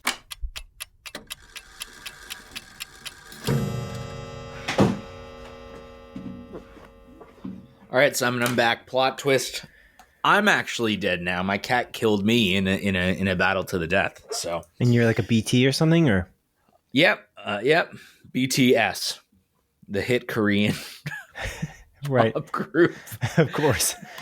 I was just looking at while you were gone. I was looking at is this thing on again? Because I'm just hyped about it. I was wondering why it wasn't at the two film festivals that are happening this like 2-week period here. Yeah. And the answer is because it's going to be at the New York Film Festival on October 10th. So that's when it will premiere, and then it's actually scheduled to release on December 19th of this year. So for those who are interested, as much as we are, and Will Arnett in a depressed state like Bojack Horseman / Flaked, you know? He just does a great job in those roles. Just does a great job. It's also, I think we might have talked about this last week, but there's just this idea that Will Arnett is kind of underutilized in those kinds of roles, and that I feel like he's almost always not the main character in like any major thing. Like Flaked is really tiny. Bojack Horseman's an animated thing that we know about. It's almost indie animation. So although it's on Netflix, but you know what I'm saying? Yeah. So it's cool to see it in such a big like Searchlight Pictures film, and I hope it gets nominated. I hope it does well. Maybe it's bad. Actually, it could be bad. We'll see. But I'm excited. I'm excited for it. Anyway, let's move on now to the montage, Adrian, a sequence of our show in which I briefly present 7 of the bi-week smaller news stories as Adrian delivers a brisk verdict. Number 1, according to publication Deadline, Violent Night 2 is set to star the Suicide Squad actor Daniela Melchior and A Good Place actor Kristen Bell alongside David Harbour's badass Santa Claus from the first film. The new Christmas action movie sequel is set to release in theaters on December 6th, 2026. That's amazing, dude. That's going to be a year to the day of my wedding. So a fantastic way to spend my wedding anniversary, honestly. That's what I'm gonna be doing. There you go. And I'm gonna be watching it with just you. I'll leave my fiance behind. Oh wow. My wife had that time behind. No, I'm just kidding. She's the best. She's obviously coming. Number 2. She's obviously coming with us to watch that hit. What? Like, yeah. I said that I'm gonna bring my then wife with us to watch this hit movie. No, I got it. I just the weird grammatical situation. Number 2, as announced in a press release, the Sean Levy directed Star Wars Starfighter will feature actors Amy Adams, Aaron Pierre, Matt Smith, and Mia Goth alongside star Ryan Gosling when the film premieres on May 28th, 2027. It's a pretty wild cast, eh? Yeah. Pretty wild cast. Did you see the photo? Did you see the black and white photo they showed, the set photo? No. Star Wars Starfighter. Nothing came up in the images. Oh, well. Number 3. As reported by publication The Hollywood Reporter, Longlegs director Osgood Perkins will begin production on a film called The Young People this fall, which will star The Last of Us's Nico Parker and The Summer I Turned Pretty's Lola Tung. Perkins' next horror film, Keeper, will premiere on November 14th of this year. Awesome, dude. I really like his last couple movies, so I will watch his next couple movies. Number 4. As reported on by publication Variety, Captain Fantastic director Matt Ross is set to direct an adaptation of the William Lashner crime novel Cockroach, about an enigmatic outsider who rises through the ranks of criminals in New York City. The film will star Channing Tatum, Oscar Isaac, and Zazie Beetz. Nice. Good cast here as well, dude. I accidentally spoiled this, I'm pretty sure, this film for myself because I read a synopsis of the book like an idiot instead of reading like an actual, like just a 2-sentence thing. I'm an idiot. We'll spoil it for everyone here right now. The concept is really cool. if this is exactly what they're doing, I think it's really cool. But I'm not spoiling for anyone here. I'm just a dummy who read that. And I'm like, oh man, that is so disappointing. Now I'm going to watch this movie and probably know the twist. Unless I'm wrong and the twist is shown in the beginning of the movie, but I don't think it will be. Anyway, number 5. As announced at Disney 23 or D23, Ice Age Boiling Point is the 6th Ice Age film and is set to launch February 5th, 2027. Nice. Ice Age, directly referenced in Alien Earth. Not a joke. Number 6. As also announced at Disney 23, Hexed, an animated film about a magical teenage boy, is scheduled to premiere in November of 2026. Okay. Okay. Number 7. As Deadline reports, Warner Bros. Has delayed the Mortal Kombat sequel film from its initial October 2025 release date to May 15th, 2026 instead. The film is ostensibly done, and test screenings were reportedly strong. So the reason for the delay is claimed to be due to what is believed to be a historically low box office performance for films releasing in the month of October. That's too bad, unfortunately, there, to be frank. And a bonus number 8.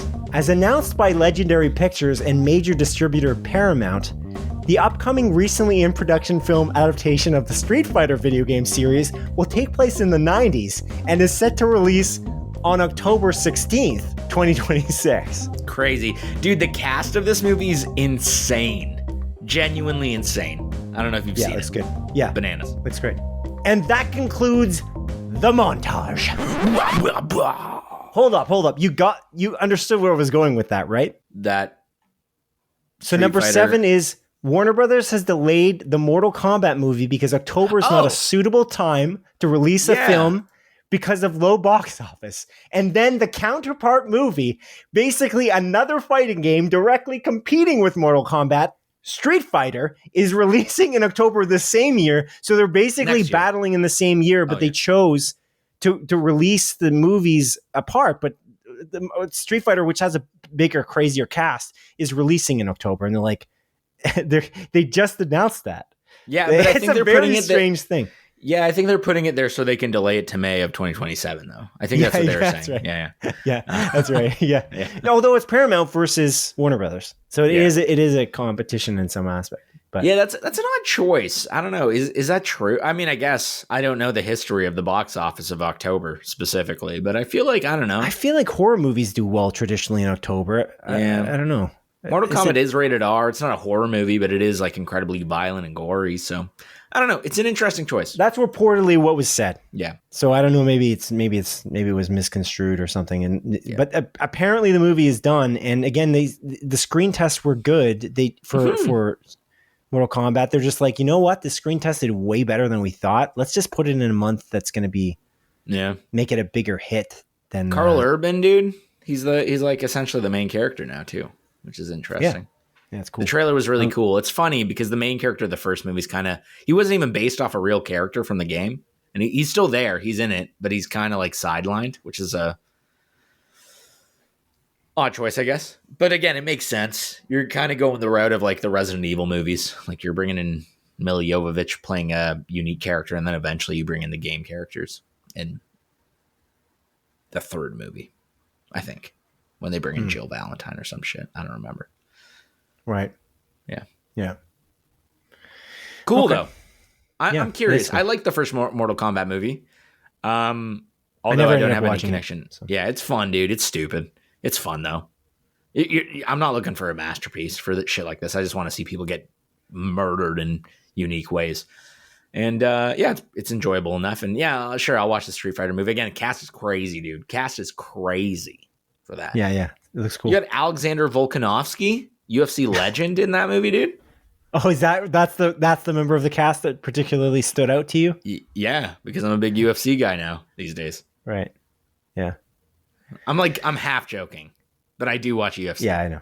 So yeah, I get it. So you must be interested in the Smashing Machine for that reason too, no? Like the legacy of the UFC.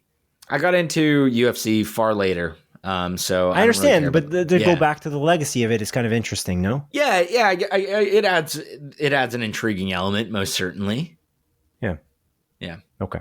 All right, it's time now, Adrian, to move on to what we've been watching this week. We did not watch anything together.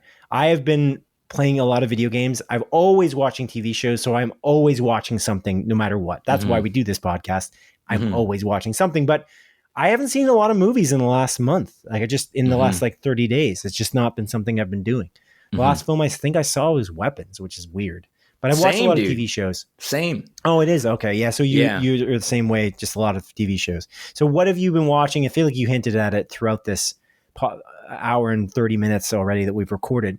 Anything that you've watched that you want to point out, talk about? I've watched quite a few things, man. Actually, like a shit ton. We did watch something together, I guess, but we watched it together apart. Together but apart.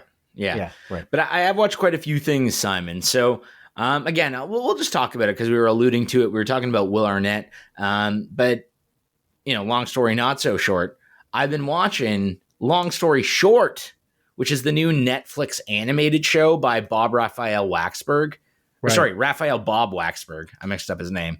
And he is the creator of Bojack Horseman, which starred Will Arnett.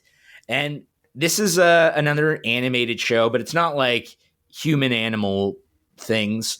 It's a really cool premise because it essentially follows these three siblings over the course of about 40 years. And each episode is kind of like a time capsule. It takes place in, like 1988 or 1999 or 2010, all the way up until 2022. So me and my fiance, we watched the first 6 episodes of the 10, if I recall correctly, or 7 episodes of the 10. And it is spectacular. I freaking love this show, dude. It captures what made Bojack Horseman so great, yet tonally it's not identical. Bojack Horseman has although it's a comedy, a very evident layer of sadness throughout it, because we're following this down on his luck, alcoholic, former actor, horseman that has, that's just trying to live his life and, capture, what he once was from, 20 years prior. Whereas this is a very focused family story. And again, it's about these 3 siblings and the people they love over the course of, these years. And what the show does so spectacularly well, which Bojack Horseman also did, is capturing multiple conversations going on at the same time in a way that you can still follow. So, like the family dynamic of, family members arguing and yelling at each other and talking over one another while still picking up what everyone is saying and being able to follow along. It's very grounded in reality. It's very heartfelt and wholesome in a lot of ways. And I think it perfectly encapsulates, that family dynamic where it's like, of course you love your family, but there's so much shit wrong with it all the time. And, you might be at each other's throats and have a, poor family dynamic. And it's interesting because it's following a Jewish family, they are Jewish over the course of, these 40 years. And the way the story kind of unveils itself over these 40 years and how every episode plays out is super unique and cool because it will, show you like a snapshot of like when one of the characters are born and then jump forward like 15 years. And it's like, okay, what happened here? Or it will show you like the start of a relationship between 2 characters. And then again, like at the end of the episode, it will jump forward, 15 years. And it seems like these 2 characters aren't together anymore. And it's like, oh, what happened? And the way the story unveils itself over the course of multiple episodes while following different characters in each episode is super cool, man. And it has that clever, witty writing that Bojack Horseman has. Still has the amazing puns that Bojack Horseman has, like. But they're not living in an anthropomorphic animal, no, they are not. Human world. Yeah. So let me get this straight. So please. Every episode is a different character you're following, but it's also a time jump in each episode. Is that correct? Yeah. Yeah. Like they'll kind of show different. It's not always a time jump. No, it always is. But okay. It's not necessarily a time jump in the sense of like it starts in the 80s and then the next episode's in like the 90s and then the third episode's in the 2000s. It jumps between times. So like I think the first episode is like the early 2000s and then it ends in 2022. And then the next episode like takes place in the 90s. And it just, you can kind of follow along each of these episodes, and it's cool the way it unveils again, these story elements as you're watching it, because they'll mention something like, oh, this character passed away at some point, but they don't say how or when or what occurred. But they'll get there presumably if it's important enough. Exactly. And then it will be referenced in another episode in like a line of dialogue, and you're like, oh, that's kind of sad, or that's really well done. The cast is amazing. It's Max Greenfield. He plays one of the brothers, Yoshi. Schwooper. It's the family is called the Schwoopers. Max Greenfield, probably best known for his character in New Girl. He plays Schmidt in New Girl. If you're familiar with New Girl, Simon, I don't know if you watched it. Ben Feldman plays the other like sibling, Avi Schwooper, and then Abby Jacobson plays Shira Schwooper, which is like the sister in the family dynamic, who I haven't seen in anything as far as I'm aware, but it's remarkable, dude. I genuinely love this. And it's finally, I've been looking for a show that could capture the quality of what Bojack Horseman was, in that same sort of style and form. Format's not the right way, because again, it doesn't follow the same format as Bojack, because Bojack is typically just like a linear storytelling, and there's the occasional flashback. But this is like, it'll say, the episode starts 1988. This is what happened. And then it just says 2001. This is like the relationship between these siblings, and then maybe they'll reference what happened at that period. Right. But yeah, it's cool. It's like it does, and it's like, again, a very dysfunctional family that I think a lot of people could probably relate to. Like I don't know. I didn't grow up Jewish, so obviously there's those elements. So if you were like a Jewish person that grew up, yeah, maybe you'll relate to it a little bit more. But I think everyone can relate to a dysfunctional family to a certain extent, to, arguments you had with your siblings, to arguments you had with your parents. And it really captures that so well. And I truly, truly love it. I love it. And my biggest issue is that it's only 10 episodes. So my fiance is like, oh, do you want to watch the next episode? I'm like, I really do, but I want to savor this. I mean, I watched fucking 7 episodes in the span of 2 weeks on top of a bunch of other things that I watched. And I'm so close to the end, and it sucks knowing that I'm going to probably have to wait, assuming it comes back. I don't know how it's going to end, if this is meant to be a mini series or if it's meant to like continue going. But it is kind of like, I don't know if I don't know. It's going to suck waiting for the next season because the quality is so good. I really like the animation style too. It's not the same as like Bojack Horseman in that animation. That's pretty similar. It is similar, but I feel like it's a little bit more, I don't know. I don't really know how to word it. Messy, not in a bad way, but I feel like Bojack Horseman has kind of like a clean look to the characters. They have like specific outlines. It doesn't look as funky. Whereas I think this has a little bit more, like, it's a unique art style. While still, again, you can probably pick up. It's like, okay, cool. This is similar to Bojack. Yeah, they're thicker lines in some capacity. Mm-hmm. It's interesting. And it's similar, but it's not. Huh. Same, but different, Yeah. And I really love it. And I'm so glad that, Raphael, Bob-Waksberg, has come back and made something this special. He did another show in between Bojack and this called Undone. And it was on Netflix. Sorry, on Amazon. My apologies.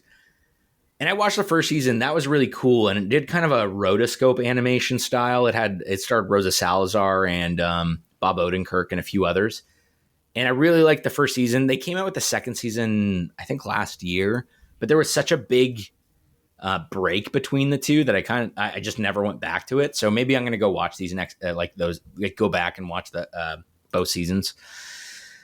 But I really like this. I highly recommended it to you, Simon. This is going to be my one recommendation to you, my friend. Give this a watch, and watch it with Dawn, because I know Dawn, your fiance, really loves BoJack Horseman, maybe just as much as I do. So I think you guys will both get a kick out of this.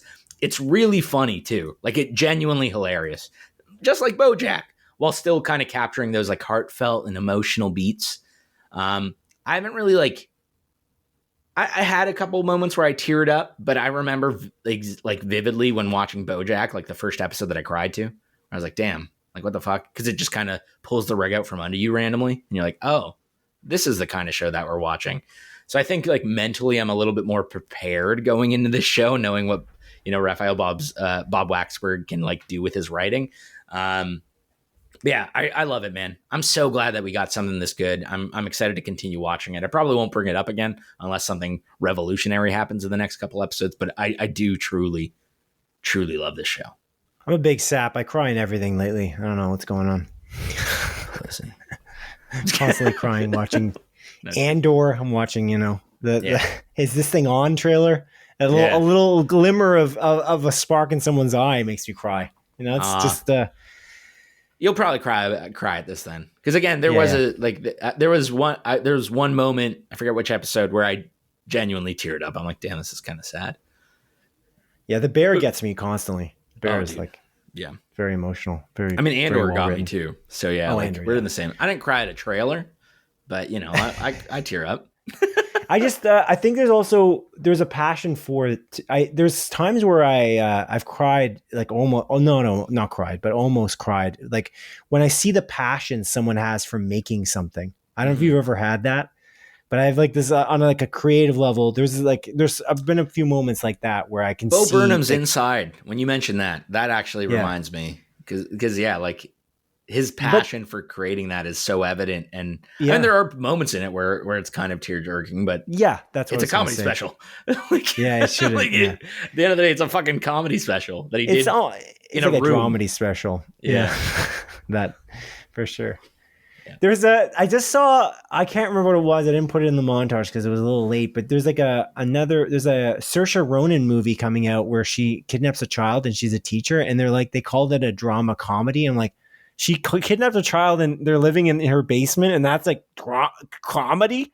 I'm sorry. Oh my God, I have to look into that one. I can't remember what that one's called, but that some movie coming up. To get sidetracked here. Okay, so anything else you've watched this week, sir? Before we move on to what we watched together. So actually, to jump off of a long story short, one of the main characters in it is Paul Reiser. He's in it. And he is in Stranger Things season 2, which me and my fiance just finished the other day as well. So we've been like going through Stranger Things. I've already seen the first 4 seasons. She's never watched it. And I really like Stranger Things season 2. Very obviously the worst season, I think, of the show. Even rewatching it in hindsight, even rewatching it now, there's a couple of things that I kind of pick up on it where I'm just like, it's simply not as good as the first season. And I remember really loving season 3 and 4. So I don't know, maybe I'm wrong. But I think the biggest issue with season 2 is the pacing, specifically in the first few episodes. It's very slow, actually, like kind of resetting everything up.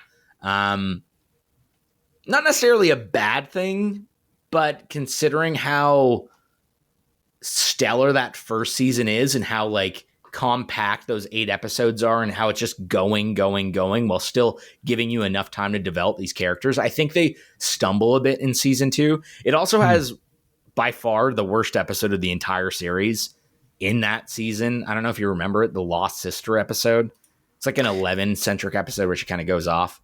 I didn't hate that episode, but I fucking hate it, dude.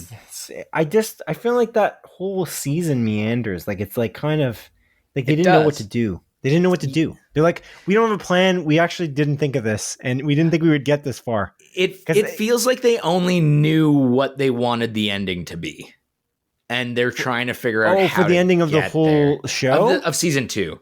Sorry, I should. Clarify. Maybe I kind of felt like they didn't know they were necessarily going to make a season 2, and then they just made season 1. Did that feel like that? Like they could have ended it after season 1, but then they put a little teaser at the end. Yeah, I feel like they added that later. Yeah, because they like had something that was golden, and they're like, "You're gonna make another season." That's kind of what. And then after season 2, they're like, "We got to plan this out," and then it just gets really good. Yeah. I feel like that's what the impression I get. Who knows? That may not be the Duffer Brothers' actual plan. Was it you that said that the Duffer Brothers moved to Amazon or something? Did you say that to me? They moved to somewhere, Paramount or Paramount? I think it was Paramount. Yeah. Yeah, they moved on, which is so weird because they're working on like multiple things with Netflix. Yeah. And I think season 2 is still really good. Yeah. But again, it is noticeably worse than the first season. And again, that long Lost Sister episode is I'm not joking. I think it's an actual bad episode of television. Like on my rewatch, it's not good, man. It fucks up the pacing because they for whatever reason, when they released it, they chose to show that episode in between 2 episodes where the previous episode ends in a huge cliffhanger. That happens all the time in television, though. That you can't fault him for that. You can fault him for the fact that this is incredibly boring and there's no like whenever you see like there's like one-off episodes. I'm trying to think like what's a good example. But to be fair, Simon, like sorry to interrupt you. The Bear does that all the time. They do these like one-off episodes and they're right before something that you kind of the story isn't. Then again, there's more cliffhanger. It's more cliffhangery in Stranger Things just because of the nature of the science fiction aspect. It's a very evident cliffhanger, and I feel like that was a common thing in like 22 episode seasons. But like when that season is 9 episodes, like get fucked. I don't need this fucking filler episode that sucks, dude. I think it's more common now, but okay. Like the weird filler, like even like Mythic Quest, like but the filler episodes are amazing in Mythic Quest. So you forgive it because they're so good. Yeah, but they did their best episodes of Mythic Quest are filler episodes. That's true. That I give you that. They're not filler though. That's a bad descriptor. They're like background episodes or like they add additional context. Whereas I think this episode honestly could not exist and you'd be fine. I agree though. I remember it being not that good, but people were really mad about it. Do you remember that? Like when it aired, I do. People really don't like it. I'm like, I don't care that much. It's fine. But then the problem is that when you look back on it, because season 3 is so much better, and then season 4 is so much better than that, I just feel like the whole season just feels like it's a waste because they're doing the same thing.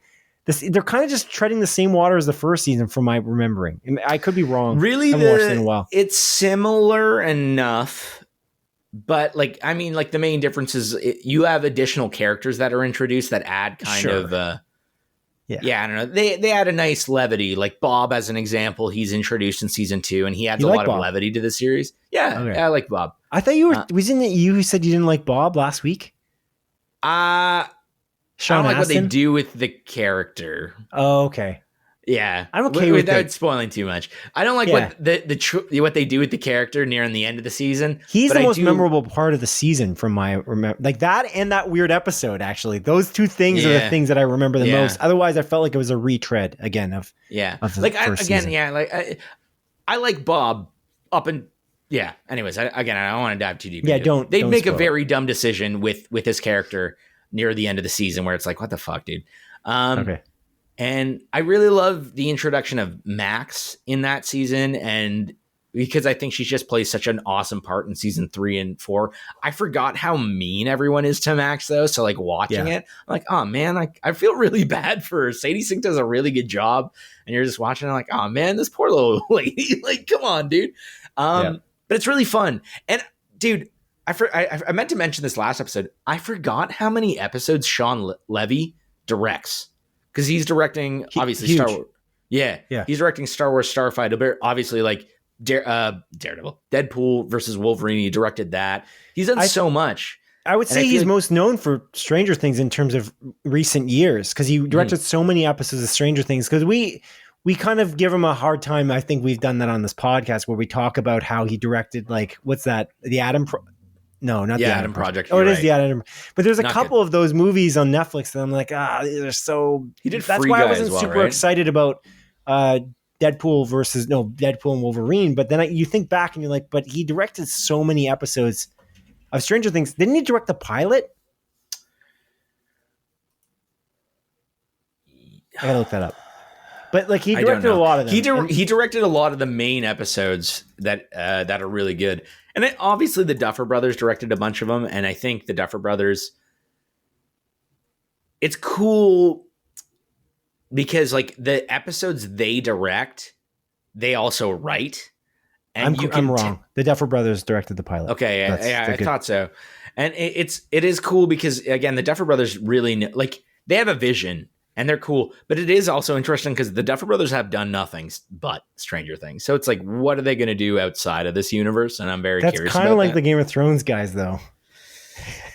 Yeah, they just moved around to 5 I just places. Haven't watched them. Yeah, they got hired by like 15 different places. Like, because they were going to go do Star Wars, right? Yeah. And then they're like, oh no, joke's on you. We're not doing that anymore. They just moved around, and then they did the Netflix show 3 Body Problem, which you didn't like, right? I think the writing's bad. But I don't know if the writing's bad in the book. The weird thing is that I'm sure people would be up my throat with that opinion. I'm sure people, I guess maybe people like it. I just think the entity in the main villain thing in this story to me doesn't make any sense. That like it's supposed to be super intelligent, but it doesn't seem to be intelligent. It's like it feels like humans wrote it, which is not really like wrote the way it acts when it's trying to be this like hyper intelligent being. And I don't think it's written properly based on that. It does not seem like it bothered me throughout the entire season. It's got great actors in it, like great acting, like great production values. Like clearly Netflix put the money into this show. It's a huge series of books from China that have been popular around the world. So it's huge in that way. The second season's coming. I'm gonna watch the second season, but it bothered me because there's again. My only problem is like, again, we've talked about this 100 times, but the logic of your world needs to make sense. And if you don't make it make sense, you got to ask every scene, does this make sense in our world? And I feel like there's many scenes you're like, no, I don't think this tracks, unfortunately. And so that's my issue with it. But yeah, okay, cool. So how many episodes? You didn't finish Stranger Things season 2 yet? You're halfway through? No, we did. We literally finished it last night. Okay. Yeah. So maybe we'll finish season 3 by next episode, and then season 4 by the episode after that. Yeah, every 2 weeks. Getting us ready for the November launch season of 5. Season 5. But dude, 1 episode. Stranger Things is so good, man. Love that show. It's really good. It's good, yeah. I always forget about how good of a quality that show is, and then you're watching. I know. Like, damn, yeah, I feel like there's an element of that overall. You know? Yeah. Like people are like, Netflix doesn't have good shows. Netflix has good shows. They did Luther shows with garbage, but they have lots of good shows. It's just the problem is Stranger Things is one of them. Probably one of their best shows. Ozark and Stranger Things are like probably their best. Good call. Bojack Horseman, 100%. Yeah. I think Flaked is excellent actually. And it's underrated. But maybe it's not on the Long same story level. short now, dude. Long story short. Yeah, it's not enough. Arcane, dude. Arcane. No, they have lots of stuff. They're just diluted. Yeah. Love is Blind coming back October or some shit. Oh boy, who cares? Let's stop there. Anything else you watched? Yeah, dude. Sir? Unfortunately, I've watched quite a few other things. I watched the first episode of Pokemon Concierge, season 1, part 2. Cool. I didn't realize that this is like they're labeling it still in season 1, and it's the second part as opposed to season 2, because it picks up directly where the first bit ends off, so it makes a little bit more sense, dude. I love this show. It's so cute and cozy, all stop motion animation with these little puppets. It's really cool how they have like different designs of the Pokemon. So you'll have like, Psyduck where he's like, the model is like smooth. And then you'll have like, a other Pokemon like a, I don't know. I can't think of a single Pokemon. Pikachu. I'm going to name all the original ones. Yeah. Charizard, man. Yeah. Blastoise. Yeah. Where you have like the different textures of the Pokemon as they're playing out. And it's just like, it's like a wholesome show. It's not like super stressful. Yeah. You're in it for just like a cozy time. And again, they're short episodes. Like 20 minutes was this first episode. And it's about, you're following this young woman who gets a job at this Pokemon resort where people like bring their Pokemon to for like a vacation essentially. Yeah. And, she's like taking care of the Pokemon, and it's just adorable, man. It's very cozy and fun. And like, if you have a love like, I don't love Pokemon anymore the way I did when I was a kid. You know, I loved the first and second generations, but it's nice to kind of hop into that universe. And, you know, there's a little bit of nostalgia where you're like, oh yeah, I loved Psyduck. I loved Pikachu. I loved insert Pokemon here. Oh, that's a newer Pokemon that I didn't really know too well, but, you know, I remember, I've seen it. It's cute. Mudkip, you know, little water Pokemon from, I think, the third generation or fourth generation. Like, there's a lot to love in it. And it is just a very comfortable show to watch when you're just kind of in it. So again, I won't spend too much time on that. The other thing that I watched, Simon, which I mentioned earlier in this episode, which last episode I said that I'm not going to watch until it's done, Alien Earth. I decided to jump into it. Cool. And I want to point out something. Ads, or did you get the premium? I did watch it with ads, and I want to point out something with Disney Plus with ads. Most inconsistent ads in a streaming service. And what I mean by that, not when it is placed in an episode, but I mean, I watched the entire first episode and there wasn't a single ad the entire episode. And then the next episode started and there was 2 ads, one right at the beginning and one halfway through. And then the third episode I watched and there was 4 ads sprinkled throughout, but again, at very distinct points. Okay. Like where like a transition happened. So I've only watched 3 episodes. I think there's 5 out now. And holy shit, man, this show's fucking amazing. I'm not joking, dude. It's fucking so good, dude. Noah Hawley knows what's up. Another win. It's cool because I'm not like the biggest Alien fan. I like the Alien movies. I watched Alien, Aliens, Prometheus, Alien Covenant sucks. But you know, like I watched those. I never watched Alien 3 or 4. But, you know, I have enough, and I love Alien Romulus as well. So I have enough love for this franchise to be in it. But I'm not, like, dedicated to the lore. And where this show takes place is prior to the first movie. So it's interesting the things that they're setting up in this, right? So I'm not going to spoil anything apart from what's in the trailer. So the premise of this show is a spacecraft. Is that in the trailer? I don't think that's in the trailer, is it? A spacecraft? The premise? The I'm setup. sure there's a spacecraft. The setup. I just don't think the premise is in there. The setup of the show.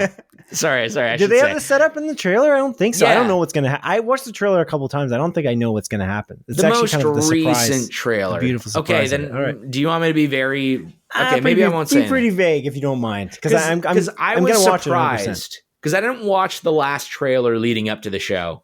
Yeah. So when I got into this episode, it kind of shocked me. But that's kind of what I wanted to talk about. So now, oh my God, my cat's fucking pawing at the door. Classic. What is it? Why are you running away? I just opened the door for you. Come on, you coming in or what's up? Classic kitty. Look at him go. He's so needy, dude. He's so needy. He's so cute. I love him. He's just so needy. Yeah. You tried to kill me in a fight to the death that Simon told us to have. So no, I did not. So, oh man. Alien Earth. Yeah, the issue is like the things that I wanted to mention. I don't know if you've seen it because I don't know which trailers Well, you it's fine. Whatever. Okay, I'll keep it brief. Just keep it brief. Sounds good. This is revealed in the first 15 minutes of the first episode. Okay, sure. So obviously the thing of the show is a spacecraft lands on Earth. Yeah. Right. And it's a spacecraft owned by Weyland-Yutani, like the Weyland Corporation, which is like the big corporation in the alien universe. And they were essentially bringing in like alien life forms. And that's what's on the ship. And it lands on Earth. And it's like, okay, what's going on here? Right. But while that's happening, where the ship lands is in an area, because the world is run by corporations as opposed to governments. And where that spaceship lands, which is a Weyland-Yutani like owned spacecraft, lands in a place on Earth that's owned by a company called Prodigy, and that company is run by this boy wonder type character, this trillionaire, super intelligent young guy. So when the spaceship lands, he's like, "Okay, cool, fucking awesome. This is a Weyland-Yutani ship. There's probably billions of dollars of data, like research data on it. Let's send people on there and steal the shit out of this ship." Without letting, the Weyland Corporation kind of take over it. But while this is happening, they're kind of setting up this, they've been spending decades building something wholly unique. Because in the alien universe, you have cyborgs, which are like people with like cybernetic implants. You have your Wait, they're not called synthetics. What the fuck are they called? Oh man, I forget the name. Alien synthetic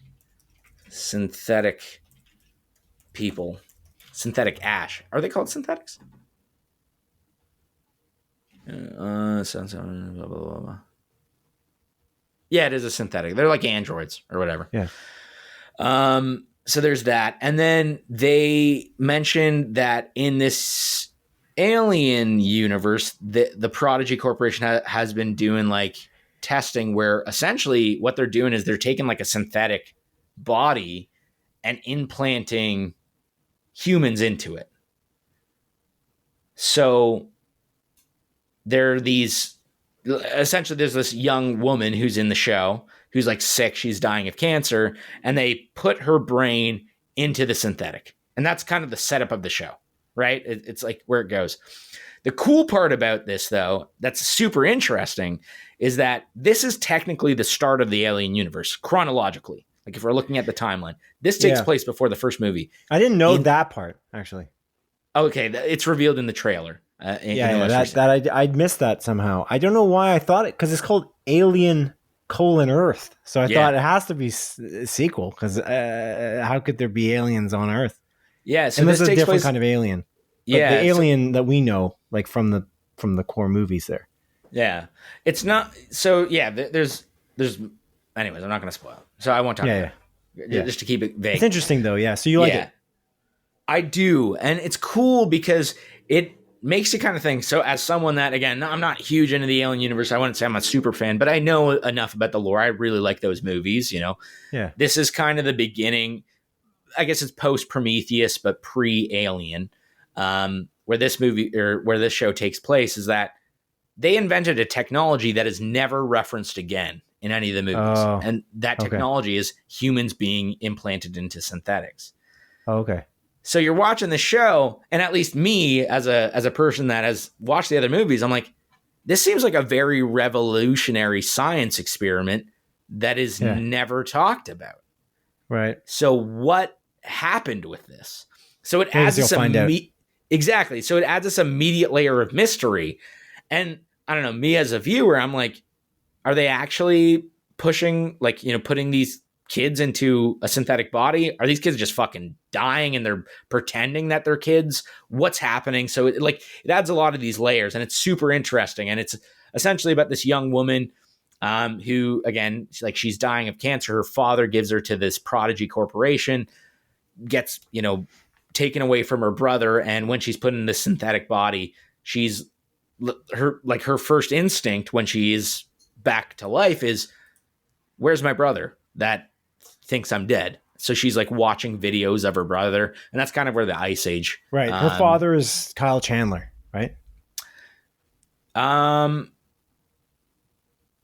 Maybe. I don't think he's been in the show yet.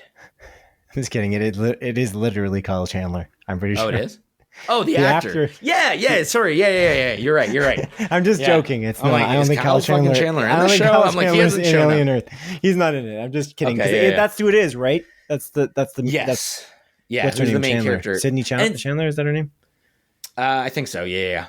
And it's super cool because she is really awesome because it's a grown adult. Yeah, Sydney Chandler, and she's playing the character's name is Wendy. That's not the character's name when she's a kid, but that's what they name like the synthetic person of her. Right.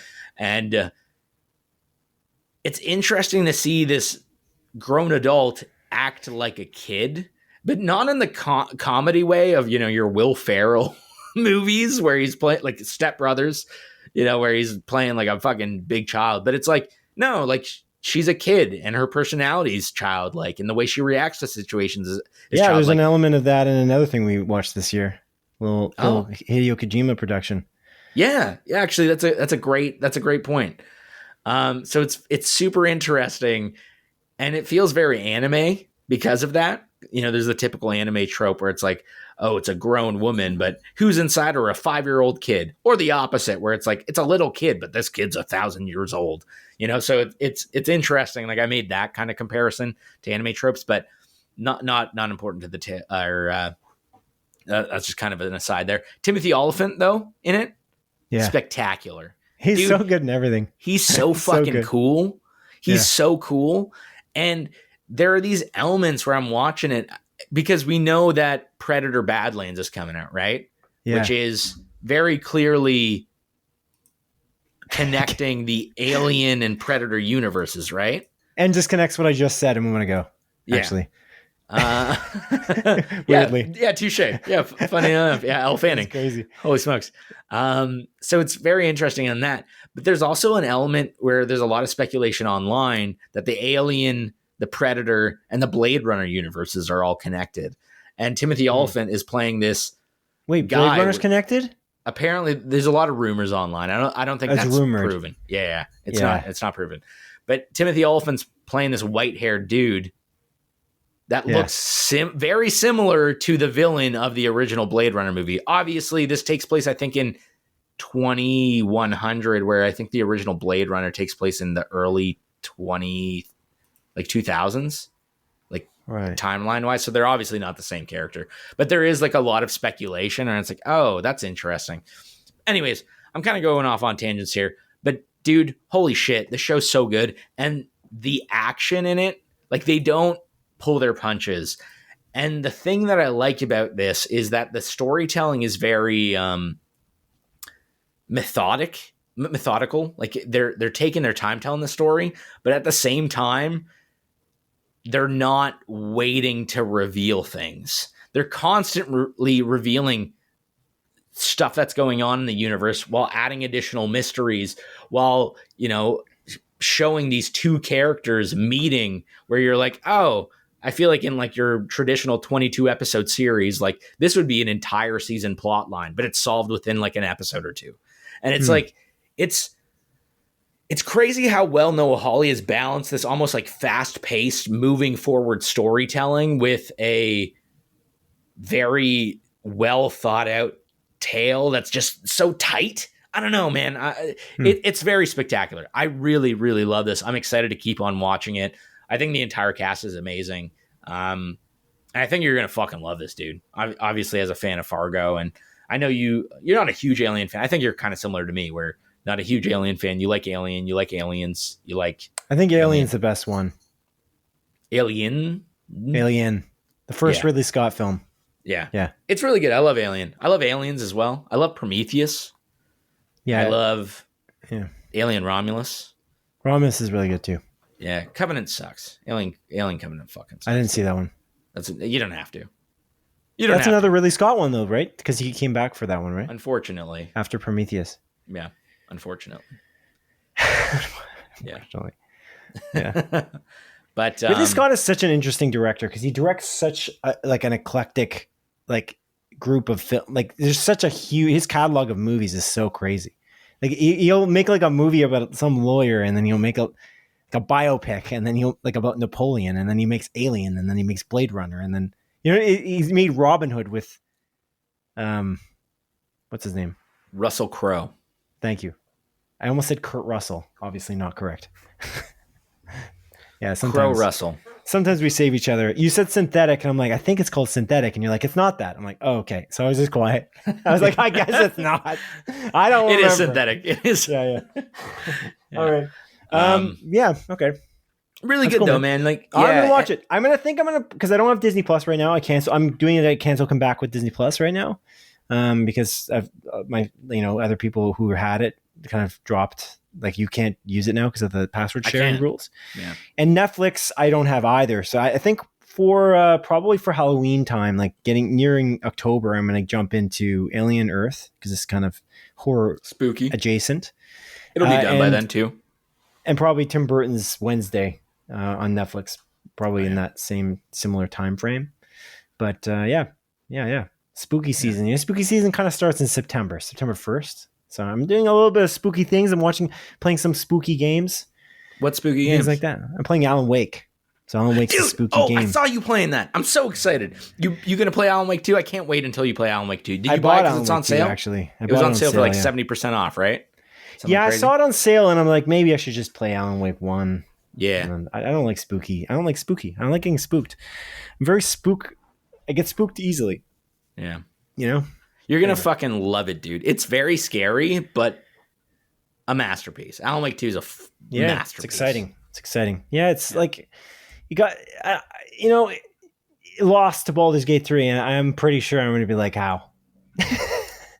As someone that just beat Baldur's Gate 3, I do agree. How? I'm going to say how. I do agree. But maybe I'm wrong. Maybe I'm wrong. I'm really liking the first one. I think it's quite interesting. I think the combat's quite interesting. I'm spooked in that game, though, and I know that's less spooky. So it's like, that's more of an action game. To be honest, though, there's an element of like, I feel like the brightness level's too high in that game, actually, when it's default, and I lowered it, and it became scarier.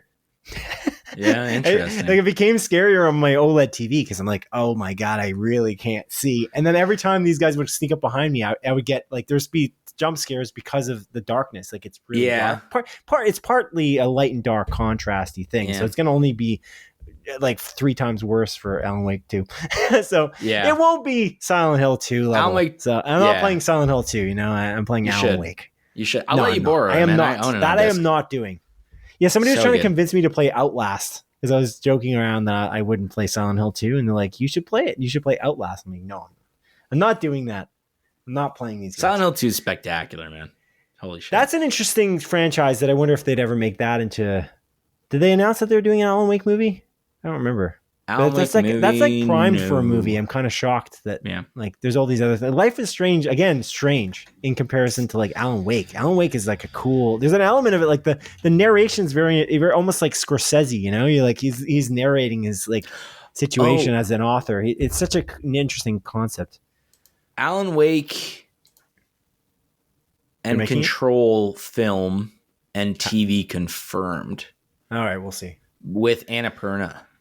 I think that was for those who don't know, Alan Wake is a writer. He goes to a small town with his wife, and then his wife goes missing mysteriously, and he's trying to figure out what's going on. He's missing time, but he's narrating, and there's like a manuscript of pages he's written. It's just like this weird horror game that it's very narrative based, which is really cool. It's cool. I really like it so far, and the combat's really interesting because you have to use your flashlight to actually kill things, which is like really kind of neat. But I feel like I knew that a lot because that's in Control. The Control DLC has this very exact same mechanic because it's based on Alan Wake, and it's in the same universe. But yeah, okay. Anything else you watched, sir? It's been Peacemaker season. Well, let's get into it. Okay, you want to talk about Peacemaker? And I mean, I can do mine quickly. The other ones. You want to do yours quick before we talk about Peacemaker? There's not too much, to be honest. Based on a true story, I finished the second season. There's 2 seasons on Stack TV. It's a Peacock show, I believe. Well, yeah, Peacock show. I don't recommend this, actually. It's funny. The first season's really wacky. It does this weird thing where these characters, and I don't like when they do this in any show. Honestly, I feel like I don't know why this is such a trope that's used so often. When characters are they're like in a weird way, and then they imagine something, or they see a person they're not supposed to see, like they're hallucinating. But if you were actually hallucinating in real life, you'd be crazy. And there's nothing to come back from that. But the characters aren't treated as crazy by the writers and by the audience. Like we're going to believe that these people aren't crazy, even though they're seeing something that's not there. Anyway, these characters in the first season, it is a trope that happens so often. It's crazy. They just keep imagining things that aren't there, and it keeps doing this weird thing where they're trying to trick the audience into believing that there's like there is a scene happening that isn't happening. And I don't know why they use this like 50 times, this exact same mechanic. I don't love that. It's very strange. It's strange. And then the second season, that seems like bad writing. Yeah, in the second season, they ditch it altogether. But to the credit of the show, though, I got to be real about it. Very well reviewed. It was nominated for Emmys last year, and people love it. It's review. Like if I look it up right now, based on a true story, it's just a strange. And then this season, not new, but this season now, it's aired already, and it doesn't use that trope anymore. That trope is gone. And so it's 78% on Rotten Tomatoes. And then the first season is about them running a podcast, and the second one they're not it's not really about that. It's like what is this? The podcast is called Based on a True Story, and they kind of like are just like changing up the mechanic of what is the game? What is the game? Because I'm saying mechanic. That's why I said game. But the what is the story really about is the kind of the question, because it's supposed to be about podcasters making a podcast with a serial killer talking about their crimes, but they're doing it anonymously and like through like a shell, like through like weird IP hidden address so the cops don't come and knocking. And that's that idea. The weird thing is it's like there's too many weird things and too many stupid decisions made by various characters. And this is the funniest thing about this. I feel like the reason why you wouldn't like it is the characters are incredibly unlikable in almost every facet. I don't like any of the characters. I just don't like them. They're not likable. And the problem is that they don't really have redeeming qualities. Like when I think about like Walter White in like Breaking Bad, Walter White isn't really a likable guy. He kind of is, but he's kind of a dick. He's not good. He's doing a bunch of bad things. Yeah, but he's doing it for a good reason. You can see the reasoning for what he does things. And I think it's the relatability that matters more so than likability. Like I don't like Walter White, but I relate to him in some aspect because he's making human reactions and you can see how he fell down this path, this strange path. These characters are falling into traps that they're of their own making, and they don't have no remorse. There's like a weird lack of forethought. It's just strange. They just don't make decisions that I really agree with. And I don't like any of the characters in the entire show. I'm never going to watch this. It also got canceled after the second season, eh? Oh, it's canceled? It says that it's not coming back for season 3. Oh, okay. It didn't get watched then. I like the actors in it. It was cool. There were some good moments in it. There was some Natalia funny... Dyer's in it from Stranger Things. Oh, yeah, and barely in it. Oh, okay. Yeah. But yeah, like, I don't know. I'm not, I don't know. I'm not a big fan. It's not terrible though. It's not terrible. I just think that it's not good. It's too bad. I feel like the idea, the concept is really great. I just think the execution was a bit poor. And even the characters are written pretty good in some aspects, but they make stupid decisions that they wouldn't make because they're just human beings. They're not acting like real humans. And that just throws me off of anything I ever watch. So it just doesn't work. The logic again in the world, does it make sense? No, it doesn't. They built the world. It doesn't really make sense. It's our world. It's not really that different than ours. So anyway, not that great. It's fine. Slow Horses season 4, finished it. Hugo Weaving's in it. Hugo Weaving's amazing in it. The whole season's amazing. Gary Oldman's amazing in every season. But maybe Apple TV's best show. I'm not sure, but excellent. Jury's still out. Severance is excellent. For All Mankind is excellent. So is Silo. But I really like Slow Horses. Again, so good. Entertaining. I'm going to watch Slow Horses when, oh my God, why am I forgetting the name of the show? Breaking Bad showrunner, new show. Oh, Pluribus. Parabolus. Pluribus. Pluribus? Yeah, Pluribus. Syllabus? I think it's Pluribus. Yeah. I don't know. Why are you still trying to riff the name? I think I gave you the name. Am I wrong? You keep saying names. Yeah, Pluribus. That's correct. Yeah. Okay, Vince when Gilligan's Pluribus comes Pluribus. Out, because I'm going to watch that week to week. Obviously, if I'm paying for Apple TV, I got to watch something. I'm going to watch Horses That Are Slow. I'm curious about this. I'm not going to try to sell you on this because Apple's kind of screwed up lately, and especially with Siri. Like they literally sold iPhones on the concept of, you mentioned this already, but like for Apple it drives AI, me fucking insane. And there's no Apple Intelligence. Like it's just like the rollout has been botched. And the only thing I care about for Apple AI, whatever, Apple Intelligence is Siri being better because Siri sucks. And so that's the only thing I wanted, and they haven't improved it.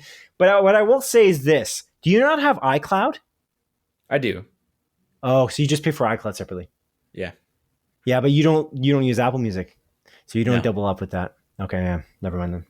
Because I was gonna say, like, it's very affordable. The overall Apple One account makes sense because you. How much is Apple One? Because they just increased expensive. It's expensive, but when you add up the 3 services together, it's basically. Well, it's more than 3, right? Because it's Apple.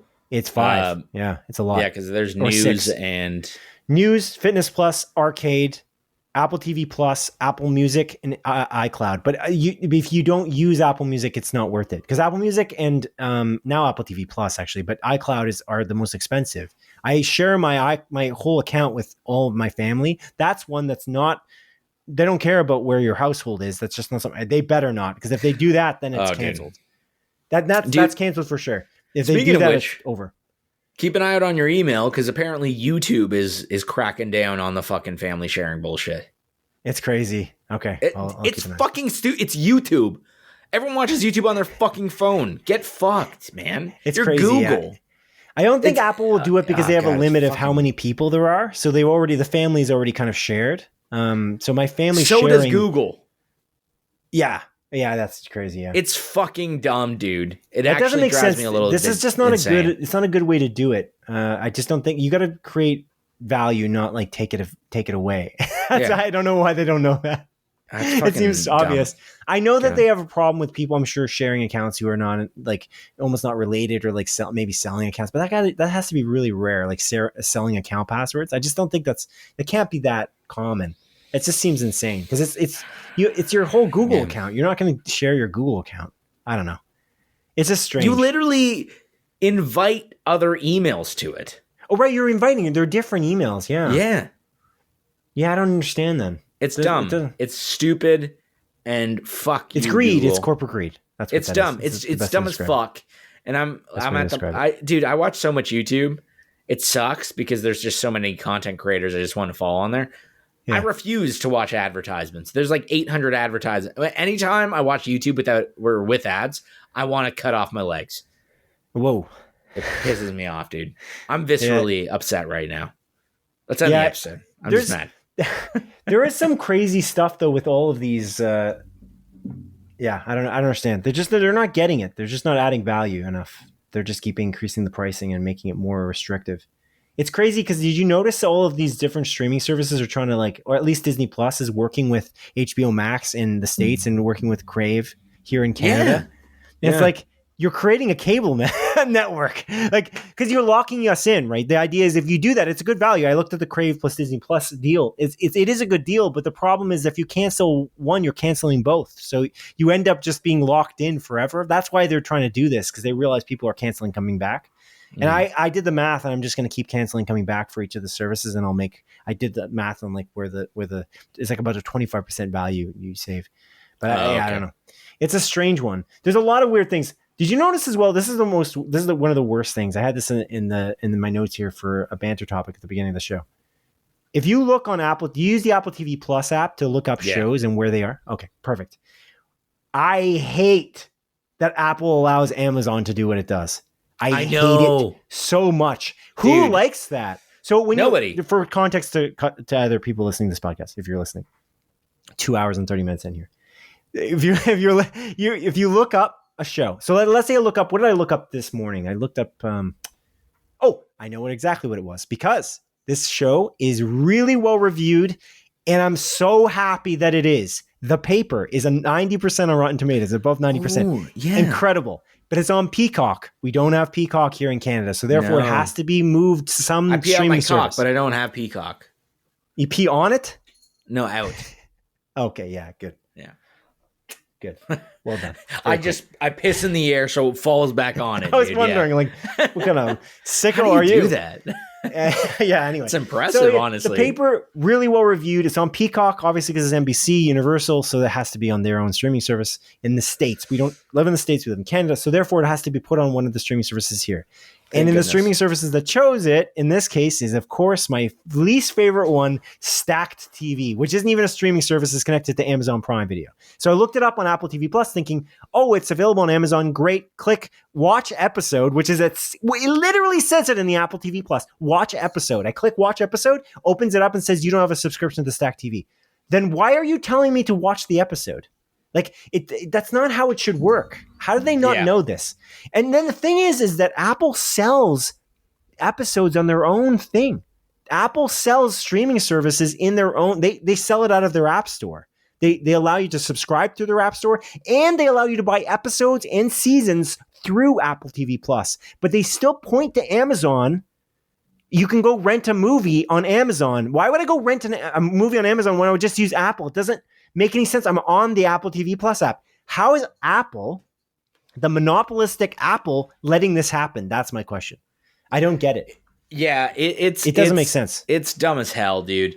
They're pointing to another store. Why would you point to another store? I'm on your store. I'm not going to buy. I have a collection on Apple. I'm not going to buy on Amazon, but don't tell me that I can watch it.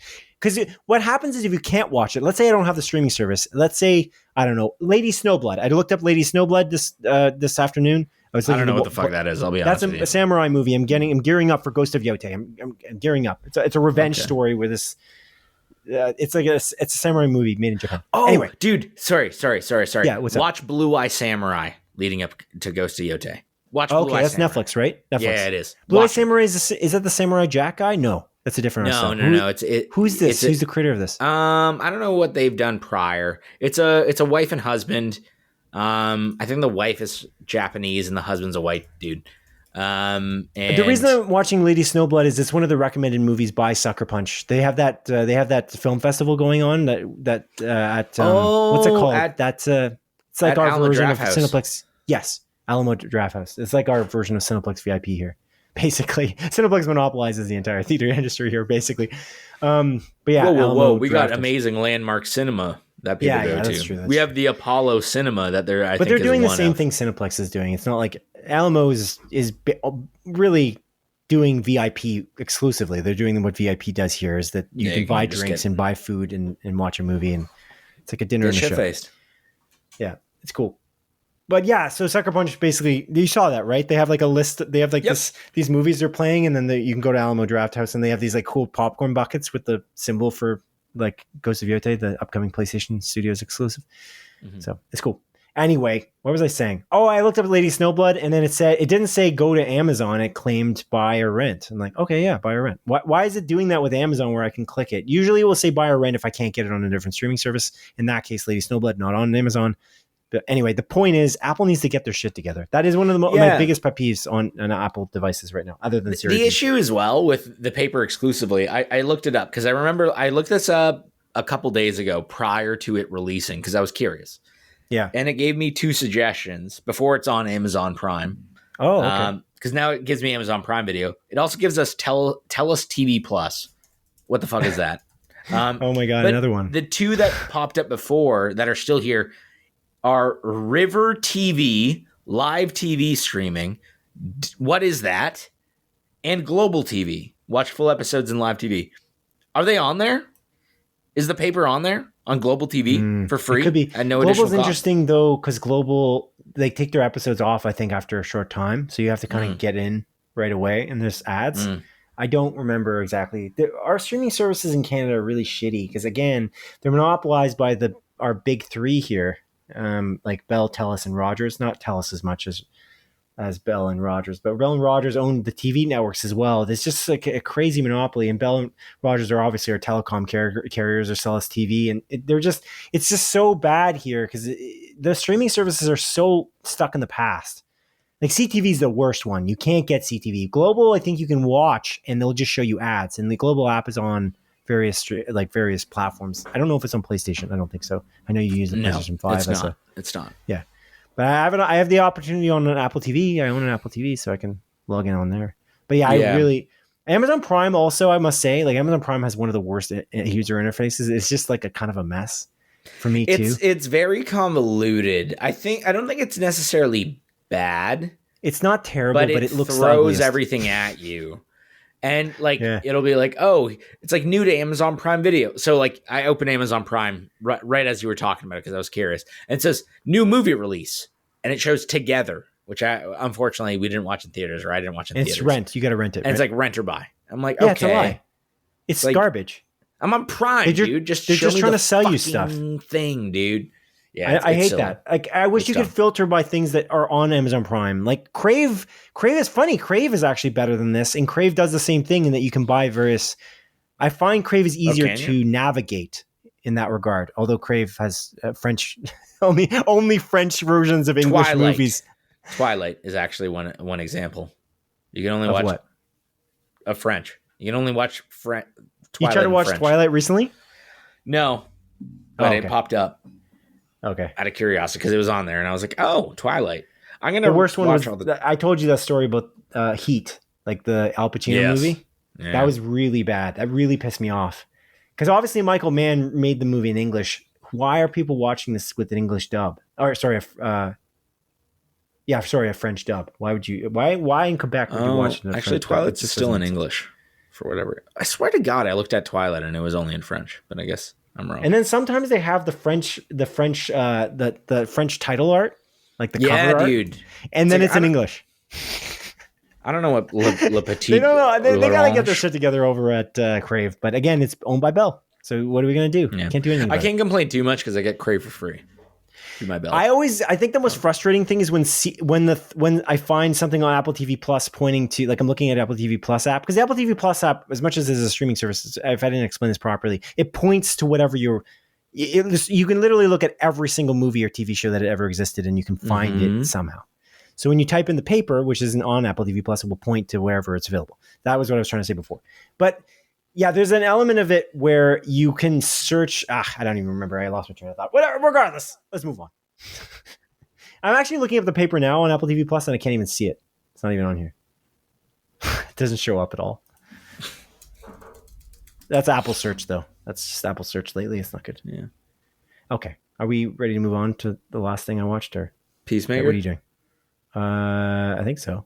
Yeah, let's move on. Sorry, I was looking at Crave. I'm like, fuck Crave. Not good. It's free. I get it. That was the other thing I was going to say, is that oftentimes I look at Apple TV Plus and it points to the CTV app for something specific. Oh my God, dude. What are you talking about, the CTV app? I don't have the CTV app, first of all. And second, I think it thinks it's free or something. I think that's why it points to it. The weird thing about it is that why is the CTV app exist? Crave exists. Bell owns both of them.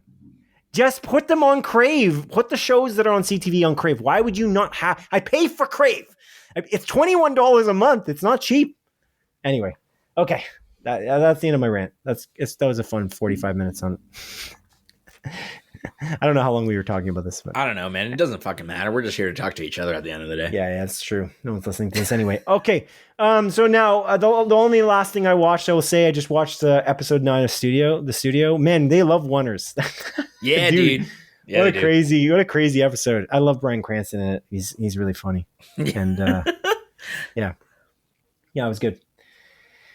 Good episode. Good show. I wonder if it'll sweep at the comedy part of the Emmys. We'll see. Comedy TV show part. Maybe this year. That's next week, actually. Is it? Emmys next Sunday. Yeah. Cool. I can't wait for you to tell me about the wins and losses. Well, we're going to talk about it together. I'm not going to probably watch it because I can't watch it. I can't be bothered unless you're going to put it on a streaming service. Again, Crave has the rights because Bell has the rights. Just put it on Crave. Like Disney's putting the Oscars on it, right? And in a few years, the Oscars will be on YouTube, apparently. Presumably. We don't get it in Canada, though. So. Yeah, because again, Bell will own the rights, most likely. Well, I mean, they might do another rights agreement. Maybe they'll just renegotiate. Okay, Adrian, now to talk about Peacemaker. Yeah. Peacemaker. Super bad, eh? It sucks. Yeah, sure. We watched season 2, episode 2, and season 2, episode 3. Yes. I loved both of the episodes. I think the whole show so far has been excellent. We talked about that at the top of the show of our podcast here. So we really liking it. But yeah, there's one thing actually I want to get to, but I don't know if I'm going to really do that here because I feel like it's kind of a spoiler. But I have a prediction for this. Oh, sorry. What? I was going to say, I think you can spoil specific elements to this in regards to what is canonized, if that makes sense. What? So in episode 3 specifically, it makes certain elements of not the Suicide Squad, but Suicide Squad, the fucking David Ayer movie, canon, that are like directly referenced. It's kind of interesting, and they kind of recontextualize. I don't know what you're talking about. In episode 3? No, I don't know what you're saying. Really? It's canon from... Yeah. No. They reference Suicide Squad, David Ayer's Suicide Squad in episode 3 specifically. Well, I mean, the Suicide Squad references Suicide Squad. So that's not that crazy. Yeah, touche. Yeah, fair enough. I just don't remember exactly what thing you're talking about, but yeah. Yeah, about a specific character and a relationship with another character that's within that movie. Okay. Yeah. I'm being vague. Fair. Anyways, yeah, sure. Sorry, I interrupted you. That's not what I'm talking about. I have a prediction about where the show is going. I thought they were actually going to reveal it. Since the first episode of this series, season 2, I had a prediction about what's going to happen. And I think it's coming true because exactly what I thought was going to happen has been happening. In terms of Like there's like dimensional work in this. And the way that the other dimension is, I wonder if you already picked up on this and you already predict this. I'm sure lots of people predicted it at this point because it seems incredibly obvious. And if it's not true, I would be shocked. But it would be, yeah, I'm not going to say it because I think it would spoil the show. Just say it. No. Well, I'll say it to you right now and I'm going to bleep it out. I'm going to type in bleep. Okay, Adrian. So here's the thing about this show. There's a second. Yeah. My belief is that he keeps saying how good, so good. Peacemaker does. But really, Peacemaker likes it right now. But in the end, what he's going to realize is that this is a freaking people. I've looked very carefully. There is not a single the entire time. And I think that's why, because those people are his family is a bunch of that's the whole show. I guessed it in the first episode because when they see them, I'm like, well, wow, how can these people exist? And he keeps saying how good how good entire thing. And if you look at, because they keep flipping between the in that one episode constantly, and there's lots of when they switch to the other one, there's not been a single. Holy shit, dude! I didn't even pick up on that. That's good. That's good. I think that's what is happening. But I thought of it in that first, again, because like Robert Patrick's character, who I love, I think he's great. And he obviously learned to dance because his intro is good too. But anyway, that's my prediction. My prediction for this season. I like that. He keeps saying over and over again, oh, this is the best place ever. I love this place. Yeah. Okay. So yeah, I love that. That's a good idea. We just bleeped it. There's no more bleeping. Dude, you're so intelligent, and regardless of what the reveal is going to be, you were right. Right now, what you just said, this is proven to be right. I thought you would have already picked up on it, though. That's why I was thinking. There's an element of it, like when I watched the first episode, I just said that to Dawn, because we've been watching it together. And I said, this is what I think is happening. And then we've been tracking it each episode. We're like, is this what's happening? That's good. I like that. And then, yeah, it's so far as tracked, but I'm like, it's thrown off by literally one spotting, like one sighting of what I'm saying automatically throws it, my theory off. But it's so, that third episode takes a lot, like largely in the setting that we were talking about just a moment ago. Mm-hmm. And there's a lot of people in it. So you can kind of look at them all. And Dawn just like looks at each person and is like, nope. No, we're just like looking, and then there's somebody turned away from the camera, and they're like, "Wait, that extra over there is that?" That's what we're doing the entire episode. Anyway, yeah, I don't want to spoil it, but this cool. Season's crazy. I think Eagly was like a shining beacon in episode 2. Dude, the introduction of Tim Meadows. That's what I wanted to point out. Dude, I fucking love Tim Meadows. I love his style of comedy, but holy shit, I was laughing so hard, like I was wheezing in both the second and third episode with his lines of dialogue because it's so absurd, yet somehow works in universe. Yeah, it's so fucking funny, dude. I guess I don't want to spoil like the bit that he does. But goddamn, is Tim Meadows just he's a legendary comedic figure. Everything he's in, I think about his character in Brooklyn Nine-Nine as the cannibal. So fucking good, dude. Obviously in the one sketch on I Think You Should Leave, where it's his daughter's wedding. Brilliant. What's that movie? And anyways, he's amazing in a bunch of shit. But yeah, I think his addition in Peacemaker just fits so perfectly. God, I love Tim Meadows, man. It's interesting too. I feel like the darkness of the comedy and like where they go with Tim Meadows' jokes as well. There's like a almost an anti-woke, like, you know what I mean? In the way that people are like, there's like, oh, people are so sensitive now. But James Gunn, I think, is a kind of a progressive individual. I think as a person, I would argue it seems like it. And like Superman somehow panned for wokeness.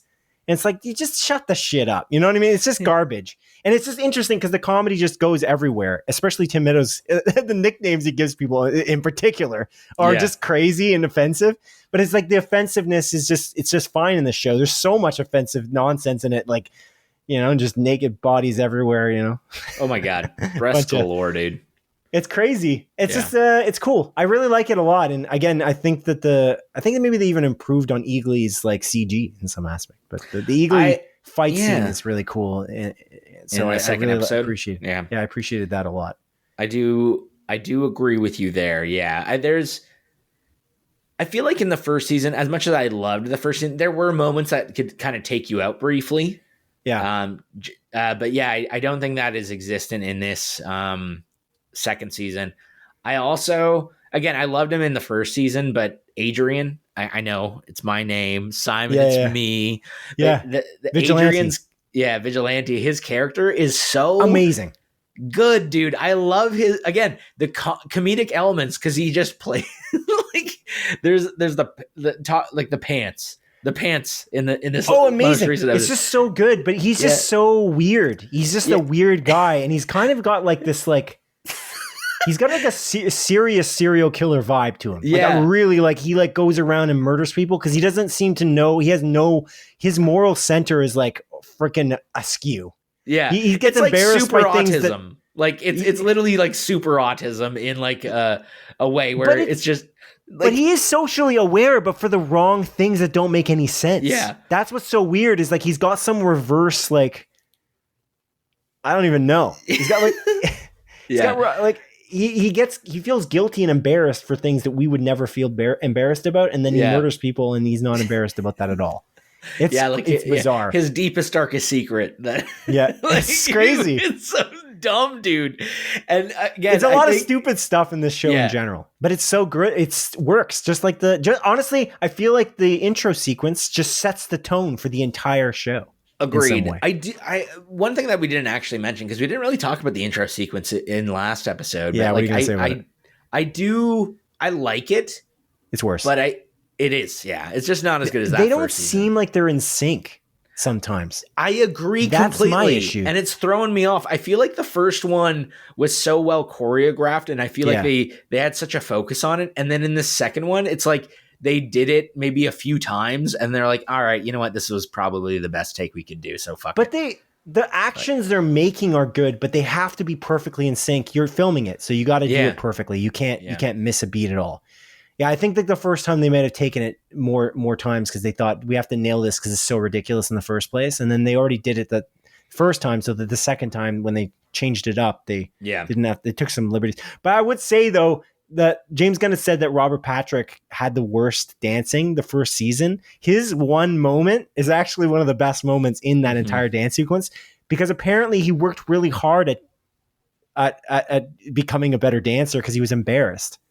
He does almost like a pirouette, like he does like a contemporary dance like move and then he rips off the mask. It's really cool because they're all basically in it. They're just like, even though they're wearing masks, they're I'm pretty sure all the actors that have masks on are the characters that should be wearing the mask, as an example. But yeah, I got Tim. My one note was like Tim Meadows here. So good, dude. I love his addition in the show. I fucking love Tim Meadows and everything. Yeah, he's great. I think the first time the first time I was exposed to, it might have been Mean Girls actually. Oh yeah, I think the main exposure I had to Tim Meadows initially though was like Craig Ferguson's show. He would always have him on constantly because, as I may have mentioned before, I love the Late Late Show with Craig Ferguson because it doesn't follow any of the tropes of a regular talk show. Like he would have guests on and rip up the card and then not talk about what they were promoting. And so people didn't literally like being on his show because he wouldn't do the promotion part of it, which is why some actors and whoever it would be going on late night shows, they really were just there for that. So the fun part about it is he just talk about literal garbage. So Tim Meadows was perfect because he's just an improv, like in some ways a comedian, but he's like very improv like centered. So like it always worked with Craig Ferguson because they're just talking about shit. It's just, and then they have like the robot, again, the gay robot skeleton off to the side chiming in every once in a while. It's great. It was great stuff. So yeah, I like Tim Meadows a lot. He's cool. It's cool. And he is a great addition. There was a moment I was worried that he wasn't going to return in episode 3. I was like, oh no.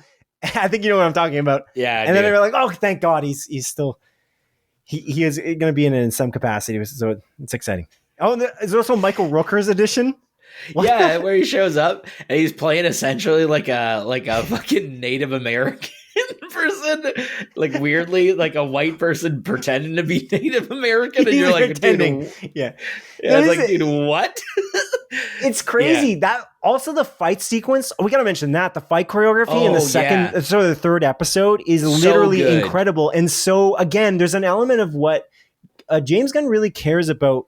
Not doing the same thing twice. I don't know if we talked about that in Superman or Guardians of the Galaxy. Like he, in his choreography, he takes this time. He must write it. He must write what happens in these choreographed events, because there's elements like with the pencils and the photocopier. The photocopier is in the trailer.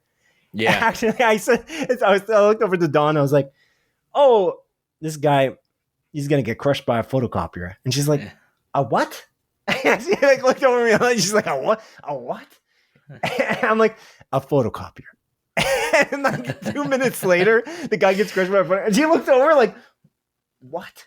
How did you know that? Are you psychic? Yeah, I'm like, I saw it in the trailer. I'm not psychic. Yeah, I just thought it would be funny if I pointed it out before it happened. Yeah. Just the jump with the fucking gun in the mouth or like around the neck as well. It's like, just, oh man. It's amazing. Yeah, it's really good. It's really, really good. It is badass. And Peacemaker, that was I don't remember that many moments in the first season because they go really supernatural in the first season. I don't remember that many moments where you get to really see Peacemaker in action. Like you see him more in action, I think, in the first time we see him in the Suicide Squad. Yeah. I don't think you see, like, this is a really good sequence. I like how like bottled it is, and like he's fighting people who are potentially good at fighting, but they're no match for him. And I think it's cool to see that, because you can actually see what he can do. And so I really appreciate that quite a bit. Yeah. But yeah, no, I loved it. Man, this is a really great show. It's, again, you mentioned earlier, like it's totally different from Superman. It's crazy. No kid should watch this, obviously, but it's just, I'm so excited about the DC universe because the man running the DC universe is the man who made this show. Yeah. And it's just like, he went balls to the wall with the rest of, he just doubled down on what he had in the first season. And he's just like letting his freak flag fly, you know? Yeah. It is very interesting because, I mean, ultimately so far, everything in the DC universe was made by James Gunn.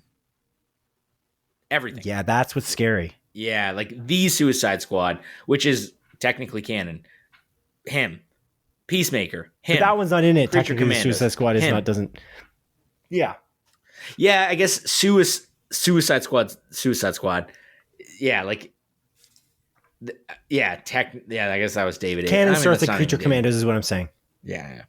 So, like, yeah. I don't know. It is interesting because, yeah, it's. I mean, I guess we'll find out next year with Superwoman.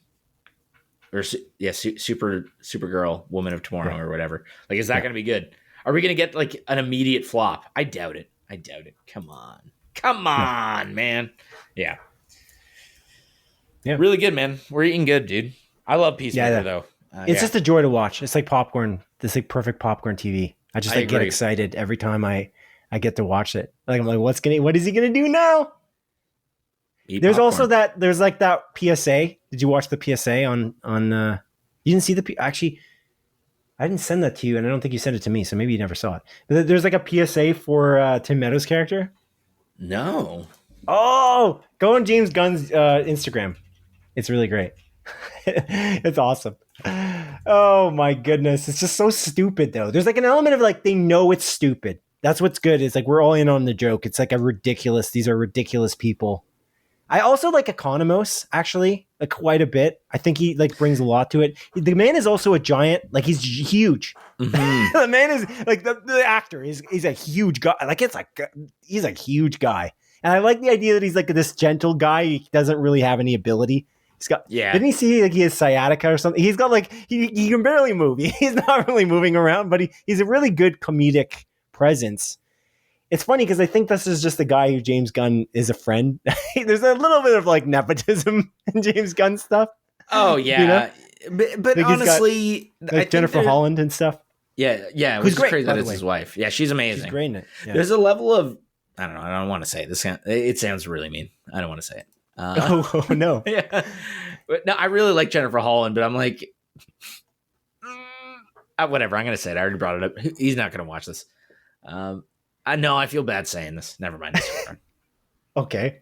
There's like no, fuck it. I'm gonna say it. If he ever watches this, I apologize in advance. But there's like a level of cuckness to it. Like, does he want to watch his wife get fucked? You know. But that's not really. Yeah, that's not really fair though. Yeah, I can see that, but I don't know. Yeah, that's like you can say that about what was wasn't there a movie directed by what's his name?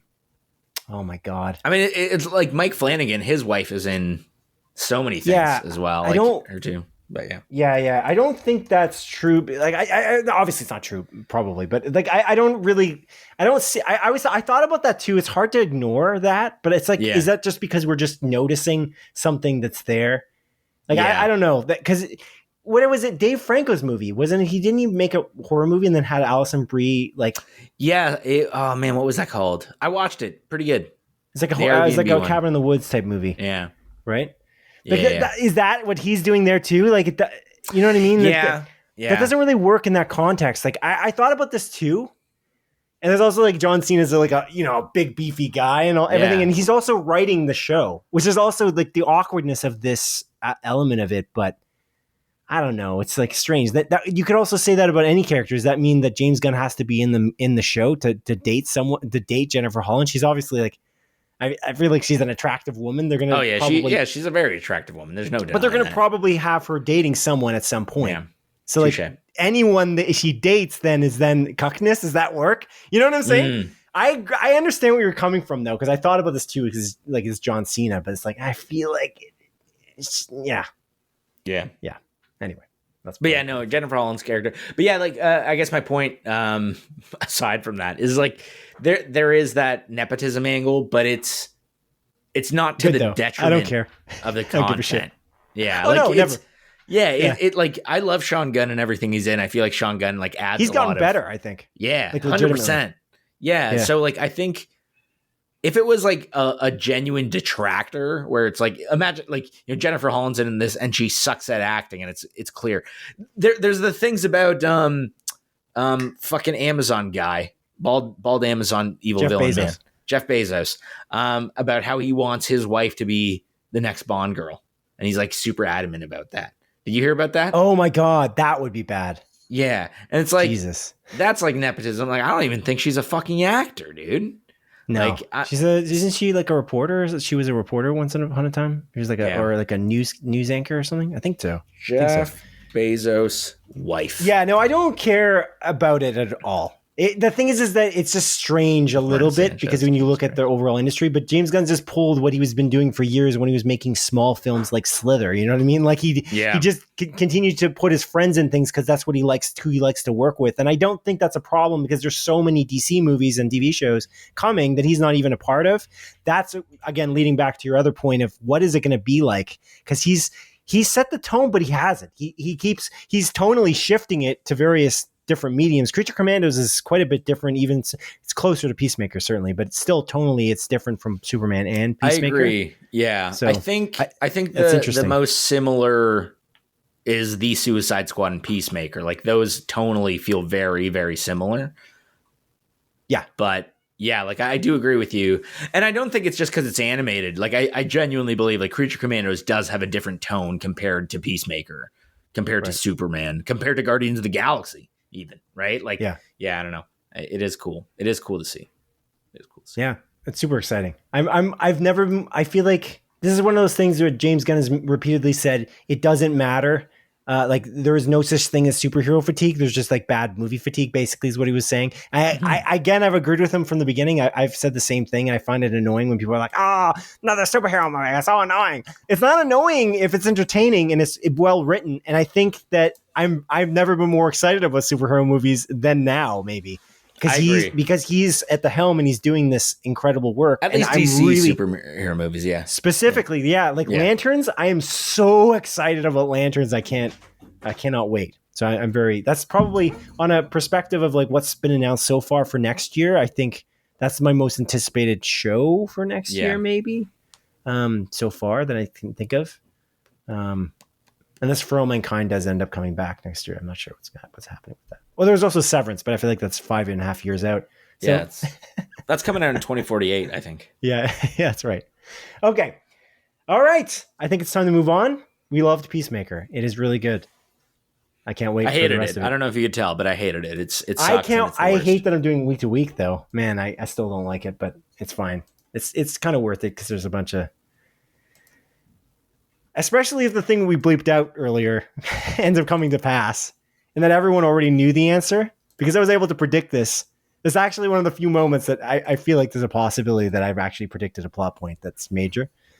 But yeah, we'll see next week. Pretty cool. That dude, that's a really good thing. Yeah. We'll see. We'll see. Okay. I hope you're right. Yeah, me too. So I can say I predicted it because my friend told me. That's what I'm going to say. Yeah. Well, you kind of you now can predict it if you think that's also true. If you follow my line of thinking. Okay, now into a segment of our show that I like to call A Look to the Future. What? A portion of our podcast where each of us present at least 3 of our picks for the TV series or movies that look most interesting to us that are releasing between the dates of September 9th, 2025 and September 22nd, 2025. Adrian, as is customary, you go first. What is your first pick for this Simon segment? I only have 4 things that I picked up on this week, so maybe I won't even have a full 3 depending on what you choose. The first thing that I'm going to go with, because I want to leave one for you that I think you're going to say. Okay. But the thing that I'm going to mention is the Stephen King adapted film The Long Walk, releasing on September 12th. It's by the director of the Hunger Games movies, I think, if I recall correctly. It's about people, they're doing a long ass walk, and whoever stops walking, they get fucking shot. Mark Hamill's in it. Yeah. Looks good. It's getting really good reviews, actually. Last time I checked, it was 100% on Rotten Tomatoes. The Long Whack. It's 95% on Rotten Tomatoes. Cooper Hoffman's in it. Cooper Hoffman. 57 reviews, 95%. That's really good. Shit. We should watch that. You want to watch that next week? I have 10 things written here, and somehow I missed that one. Crazy. Oh, fuck. Well, I should have chosen something else. I was like, you definitely have this one. I got to pick the one you definitely have. What's wrong with me? Oh, I see what you're doing. Oh, I see. You're trying to, but you said you were leaving one out, so you have 5 things? No, I only have 4 things. Okay, so well, I was like screwed. I'm probably screwed now. So don't pick the ones I have on my list, okay? I'm gonna pick more obscure ones, okay? Ready for Yeah. Right. I think this one you're gonna say. So I'm gonna say this one. A big, bold, beautiful journey. You got that one? Fuck, that was on my list. That was one of my 4, dude. No. Why'd you choose that one, dude? Colin Farrell and Margot Robbie star in this love story? Question mark? I'm not sure. Musical? No. Oh, right. Did you hear about that? Colin Farrell sings in it. I don't think it's a musical though. He does sing in it, and then Margot Robbie said, "You should sing." He's like you should Zac be in Efron, like from High School Musical. Yeah, but he says you should be in musicals, so I don't think he's actually. He can sing. Oh, so this is not a musical. Not a musical, but it's like this. Like it's like a heartfelt story that they're going on this journey, and like 2 people meet by happenstance, and they travel the world together or something. I'm not 100% sure. I've seen trailers for this multiple times. Did we watch it in theaters? Did we see trailers for this in theaters at times? No. Okay, I don't know why I keep seeing trailers for this then. I don't know why you did either. But yeah, Colin Farrell is really great. I feel like in a weird way he's underrated. Is that a fair thing to say or no? There's a strange thing about him, where he just he does so many different things. It's kind of like I was thinking about somebody else recently who's just in a lot of different things, and they're not like prominently out there, kind of thing. Like Margot Robbie actually is a good example of somebody who's rated. Like I feel like she's in a lot of things and she's great in everything she's in, but she's in, like, you know what I mean? Everyone knows Margot Robbie, but Colin Farrell's Patrick like almost Wilson. Patrick Wilson, I think, is a prime example of that as well. Yeah, he's in a bunch of shit. He's in the Conjuring movies. He's in Fargo. So good in Fargo. Yeah, and it's like he's an Aquaman. He is. He's Aquaman's for some brother. Reason, the guy who looks actually like Aquaman, for some reason they made him look like Aquaman does in the comics, but they did they're poking fun at. Anyway. Yeah. Your pick. Good movies. I only watched the first one. I don't even remember. I don't like it. No, he's got long hair in the second one though. Like, isn't it like the Aquaman thing? I have no idea, dude. I didn't watch. Oh, not long hair. No, he doesn't have long hair. But he's got blonde hair though, specifically distinctly blonde hair. Yeah, right. Yeah. But Patrick Wilson doesn't. So his version looks like Aquaman. I follow you, dude. Anyway, go on. Your story. Your pick. Next pick I got for you is the hit Netflix TV series that I'm pretty sure I was going to save for you, but then you chose something that was on my list that wasn't. Anyway, it doesn't matter. My other Black pick. Rabbit. What the heck, dude? You didn't let me say the name. That's what I was going to say. It's coming out on September 18th. The hit limited series Black Rabbit starring Jason Bateman and Jude Law. About you don't know if it's going to be a hit. Yeah, well, it's going to be a hit between the two of us, maybe. Yeah, maybe. Yeah. Anyways, coming out. Thanks for ruining it. I don't want to talk anymore. I'm done. I'm leaving. I was trying to see if I could predict what you're going to say before you say it. You did predict it, man. You did predict it. Sorry. Okay. Black Rabbit's exciting. Yeah. Jason Bateman's directing it. He's in it. Jude Law's in it. They own a restaurant / nightclub. Will it succeed I don't know. When Jason Bateman's character is a bit of a screw up? I don't know. Okay, next one I'm going to pick here is a little show called The Morning Show, which has a season 4 premiere on Apple TV Plus, starring Jennifer Aniston and Reese Witherspoon. Comes out on September 17th, the first episode. That's crazy. I didn't even know that show still went. Oh, really? Yeah, Apple I thought it just barely cancels anything. They just only make quality, and then they rarely cancel anything without finishing it. Actually, there was one example of something that canceled, I think, but that, yeah. There's not. Will Arnett's in that. Actually, do you know that? Just briefly. In Morning Show? Yeah, he plays an agent. No, I did not know that. I think they're adding in this one. Who was it? They're adding in this one. Oh, Jeremy Irons is a huge addition to the cast. And Marion Cotillard. And Boyd Holbrook. Exciting anyway. What's yours? Interesting. What's your next pick? I still watch that show too. Apple TV. So this is from Reddit from 5 months ago. Apple TV Plus cancels a lot of shows. So they canceled in 2019, Truth Be Told. Never even heard of it. 2020, they canceled Home Before Dark, Little Voice, Amazing Stories, Mythic Quest. No, they didn't. That wasn't 2020. This doesn't matter. This Reddit fucking tale is wrong. They don't cancel as many as Netflix or any of the other streaming services. They canceled that Mr. Corman show that I remember with Joe Gorlev. Mr. Corman show. Yeah. He's like a teacher. It's Joe Gorlev. There's one season. I never watched it, so it doesn't matter. They also canceled the After Party show after the second season. That's true. That they did. Yeah. Anyways, that's all I got for that one. I'm wondering why that happened, actually. I don't know. Yeah, maybe I'm wrong. Maybe I'm just full of shit. You want to go for the bathroom break now? No. Okay. Okay. The third and final thing that I have, I must be missing a bunch. There must be more, but this is all I got. Lots. Yeah. The third and final thing I have on my list is Haunted Hotel, which is an animated Netflix show starring Will Forte. What the hell? Yeah. It's like about like this guy that or this woman that inherits like a hotel from her dead brother, and it's like haunted, and there's a bunch of ghosts in it. It stars Will Forte, Eliza Coupe, who I'm not too familiar with, Skylar Gisondo. September 19th. Haunted Hotel. Why are you picking these weird? Because it's what I find, Simon. What are you using? I don't understand. My brain. Well, at least you got all your picks in. Good for you. I got all my picks in. Yeah, that's all I got for you. Spit it out. What do you got? I got so many. Okay, spit them out, dude. You got all picks that I didn't have, except for Black Rabbit, which is cool. You remember Black Rabbit was there. Yeah. This is a funny one because you've referenced it a million times at this point, so I'm shocked that you didn't say it. Downton Abbey, the grand finale, comes out on September 12th. You're insane, dude. I don't know what's going on here. You keep referencing it like it's my favorite. You reference it in a text message to me because I'm like, I'm really excited about. Is this thing on? It's probably my most anticipated movie of this year. And then you're like, are you sure it's not?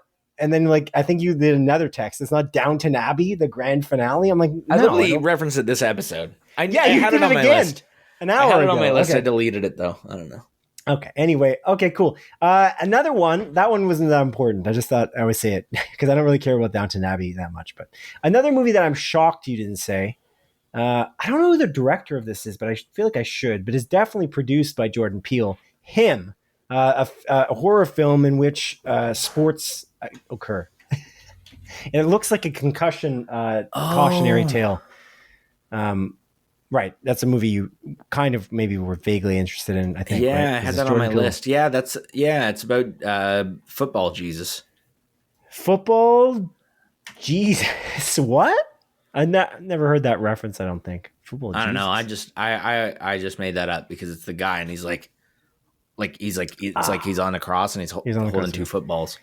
Yeah. The trailers for that are really excellent from my remembering. That was the best thing. I hope it's good. I actually have written here, funny enough, the Emmys, because it comes out on the 14th, September 14th, but that's not really that important. There's also the movie directed by Robin Wright with Olivia Cooke in it called The Girlfriend. It's coming out to Amazon Prime. I don't know if you saw a trailer for this. Show? Oh, is it? I think it's a movie. I thought it was a show. It's a show. Yeah. September 10th. It's a show? Yeah. Oh, shit, man. The coolest part it's a show, but you don't know it's coming out now. Yeah. No. The coolest part about this, dude, I don't know if you watched it. They released 2 trailers. And the first trailer is the perspective of the girlfriend making the mom look crazy. And then the second trailer is the perspective of the mom making the girlfriend look crazy. That's awesome. It's really cool. Yeah. Look at this trailer. Robin Wright. Yeah. I think that's super neat. Is there anything? Wait, so this is Robin Wright directed, but is Robin Wright? I don't know now. I'm gonna look this up. This is interesting. She stars in it. Yeah, she's the mom. She stars in it as well, but she directs some of the episodes because I saw it was directed by her in whatever I was looking up. So it's like, does she direct the whole thing? Is this a limited series? I'm pretty sure. Maybe she's not the director. I have to check now because I can't. She's definitely a producer. The Girlfriend TV series. Does it say the director on the Wikipedia page? That's the question. Directed by Robin Wright, who also stars. But does she direct every episode? There's 6 episodes. Maybe. It's only 6 episodes. It's not that crazy. It's a lot of work, but yeah. She's definitely an executive producer. She says she directs it. So maybe she directs the whole thing. That's cool. Yeah. Interesting. I like Olivia Cooke, though. She's good. Yeah. Okay. All right. I also have here Futurama Season 13. Airs on September 15th, the first episode of that. This is a weird one I didn't see coming because I don't think I saw a trailer that gave a date for this. Gen V Season 2, the Boys spin-off film. Yeah, I forgot about that. I actually had that on my list as well. The college, basically superhero college show. Yeah. That's interesting. I like this first season enough. I didn't like it that much. I think there was a lot of plot hole elements. I think a lot of convenience elements. It is unfortunate that Chance Perdomo, who plays one of the main characters, he passed away between seasons in a motorcycle accident. It's unfortunate because his character is really good and he does a really good job acting in it. But I do think this show unbelievably overrated. Like, it's crazy. Like, it's I think 97% on Rotten Tomatoes, 77 popcorn meter. But I think you really didn't like it, eh? No, man. I think it's worse than all the seasons of The Boys, and I didn't really particularly like season 3 or 4 of The Boys that much. But would you say you like? Do you like Gen V though? A like or dislike type situation. Do you like it? If I had to choose one, I guess I liked it. Sure, it was enjoyable enough. I just think the writing was sloppy, and again, it fell into the same trap as I think season 3 of The Boys. We talked about it quite deeply. So plot conveniency. And they would be like, oh, how are we going to get out of this situation? Oh, this guy likes fucking holes. And it was like, okay, that was great. So I thought that was dumb, man. I like, again, we talk about the stupidness in Peacemaker and how it makes sense. In this, it was just kind of shoehorned in to get out of a situation. I don't know. It pisses me off. There's no setup. I mean, the stupidness doesn't make sense in Peacemaker. Well, the stupidness is set funny. Up. Yeah, the stupidness it's is set up to get out of a situation that's going to occur later, as opposed to getting at a situation because of a stupid element that is now randomly brought up. Yeah, there's also elements of like Peacemaker's a comedy, whereas I don't think the Boys is funny, but it's not really a comedy. It's like it's over an hour, so it can't be a comedy, right? Yeah, that's right. Okay. Well, case closed. Yeah. All right. Done. I have one more here that you don't care about, but Tulsa King season 3 is coming out on September 21st. That is the Sylvester Stallone starring crime drama TV show. But this time, this is the season star Samuel L. Jackson. So that's good. You got 2 big hitters in it, which is pretty cool.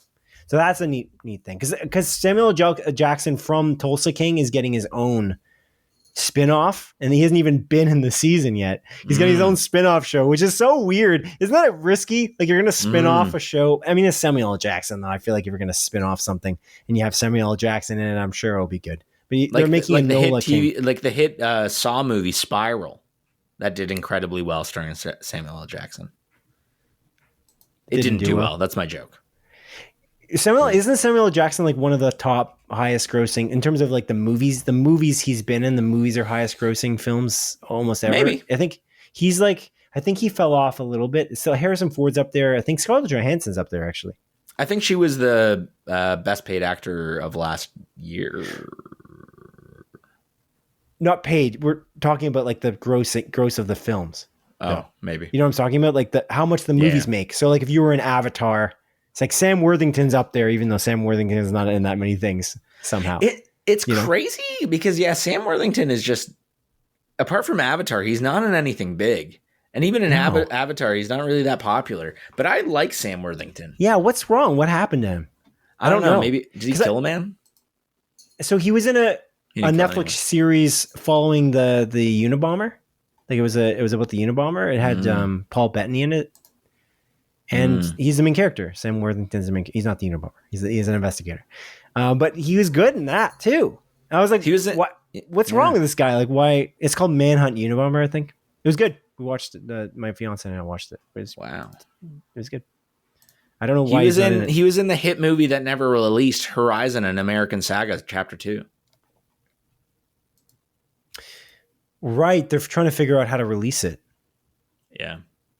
That was crazy because they did the first movie and the second movie was supposed to release the next month. And they're like, actually, we're not going to release this. And it just has not come out. It didn't do well. They're trying to figure out the distribution because they have to like kind of foot the bill, I think. Yeah. You know what's a good movie that Sam Worthington's in? It's like it's from 2007. It's called Rogue. It's an Australian horror movie about this killer croc. Oh. It's really fucking good. Is Sam Worthington Australian? Yeah. He is. Oh, I don't know if I've ever seen him with an Australian accent. I must have never seen this guy do an interview. Yeah. Because again, he's not in anything. But he's in Avatar. He literally does not have to work apart from Avatar. This guy is so like. Why would you?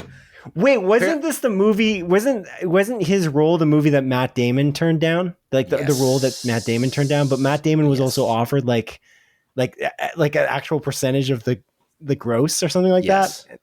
And Matt Damon was doing the Bourne movies, which honestly are better. No, he did We Got a Zoo or whatever the fuck it's called. No, it wasn't We Bought a Zoo. It wasn't that. It was Bourne movies. It was in Bourne movies because they were like spurring up the franchise at the same time. Imagine it was for We Bought a Zoo. Oh my god, that would be so bad. Isn't that a bit that they did on Jimmy Kimmel? Like that. Oh, like Kimmel's because Kimmel's constantly busting his balls because there's a fake feud between them, but it's hilarious. Yeah. Constantly, pretty much every night, he just mentions how much Matt Damon sucks.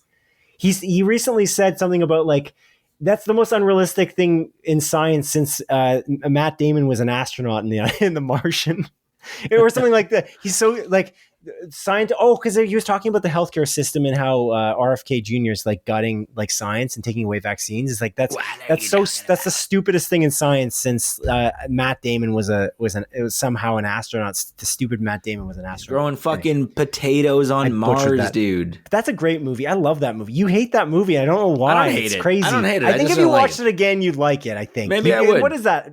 It was a Headspace thing. I really like that. That's another Ridley Scott film. Another weird, like, different type of movie.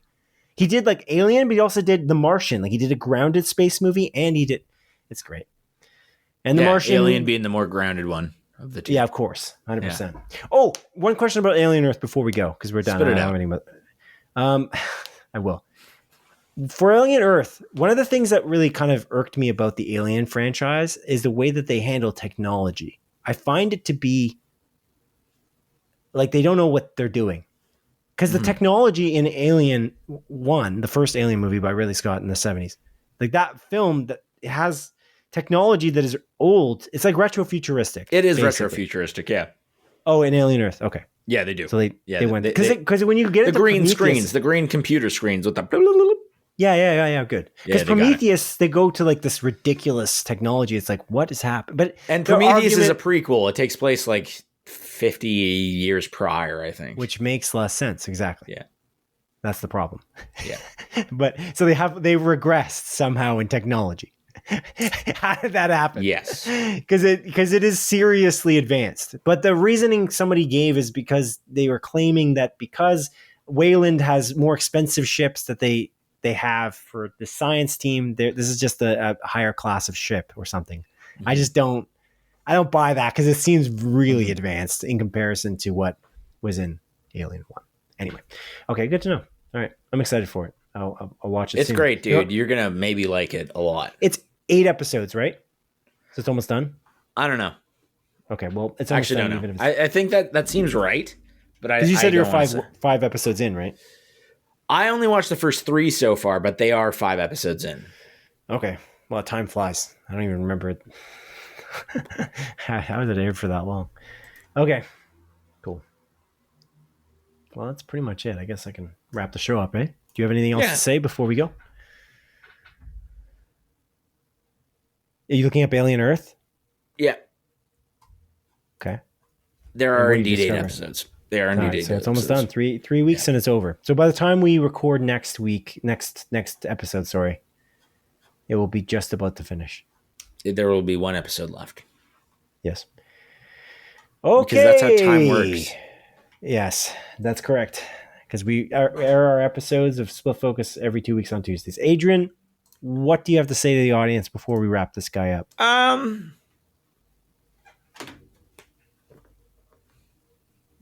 You know. I don't. That's why I asked, but that's fair. Anyway.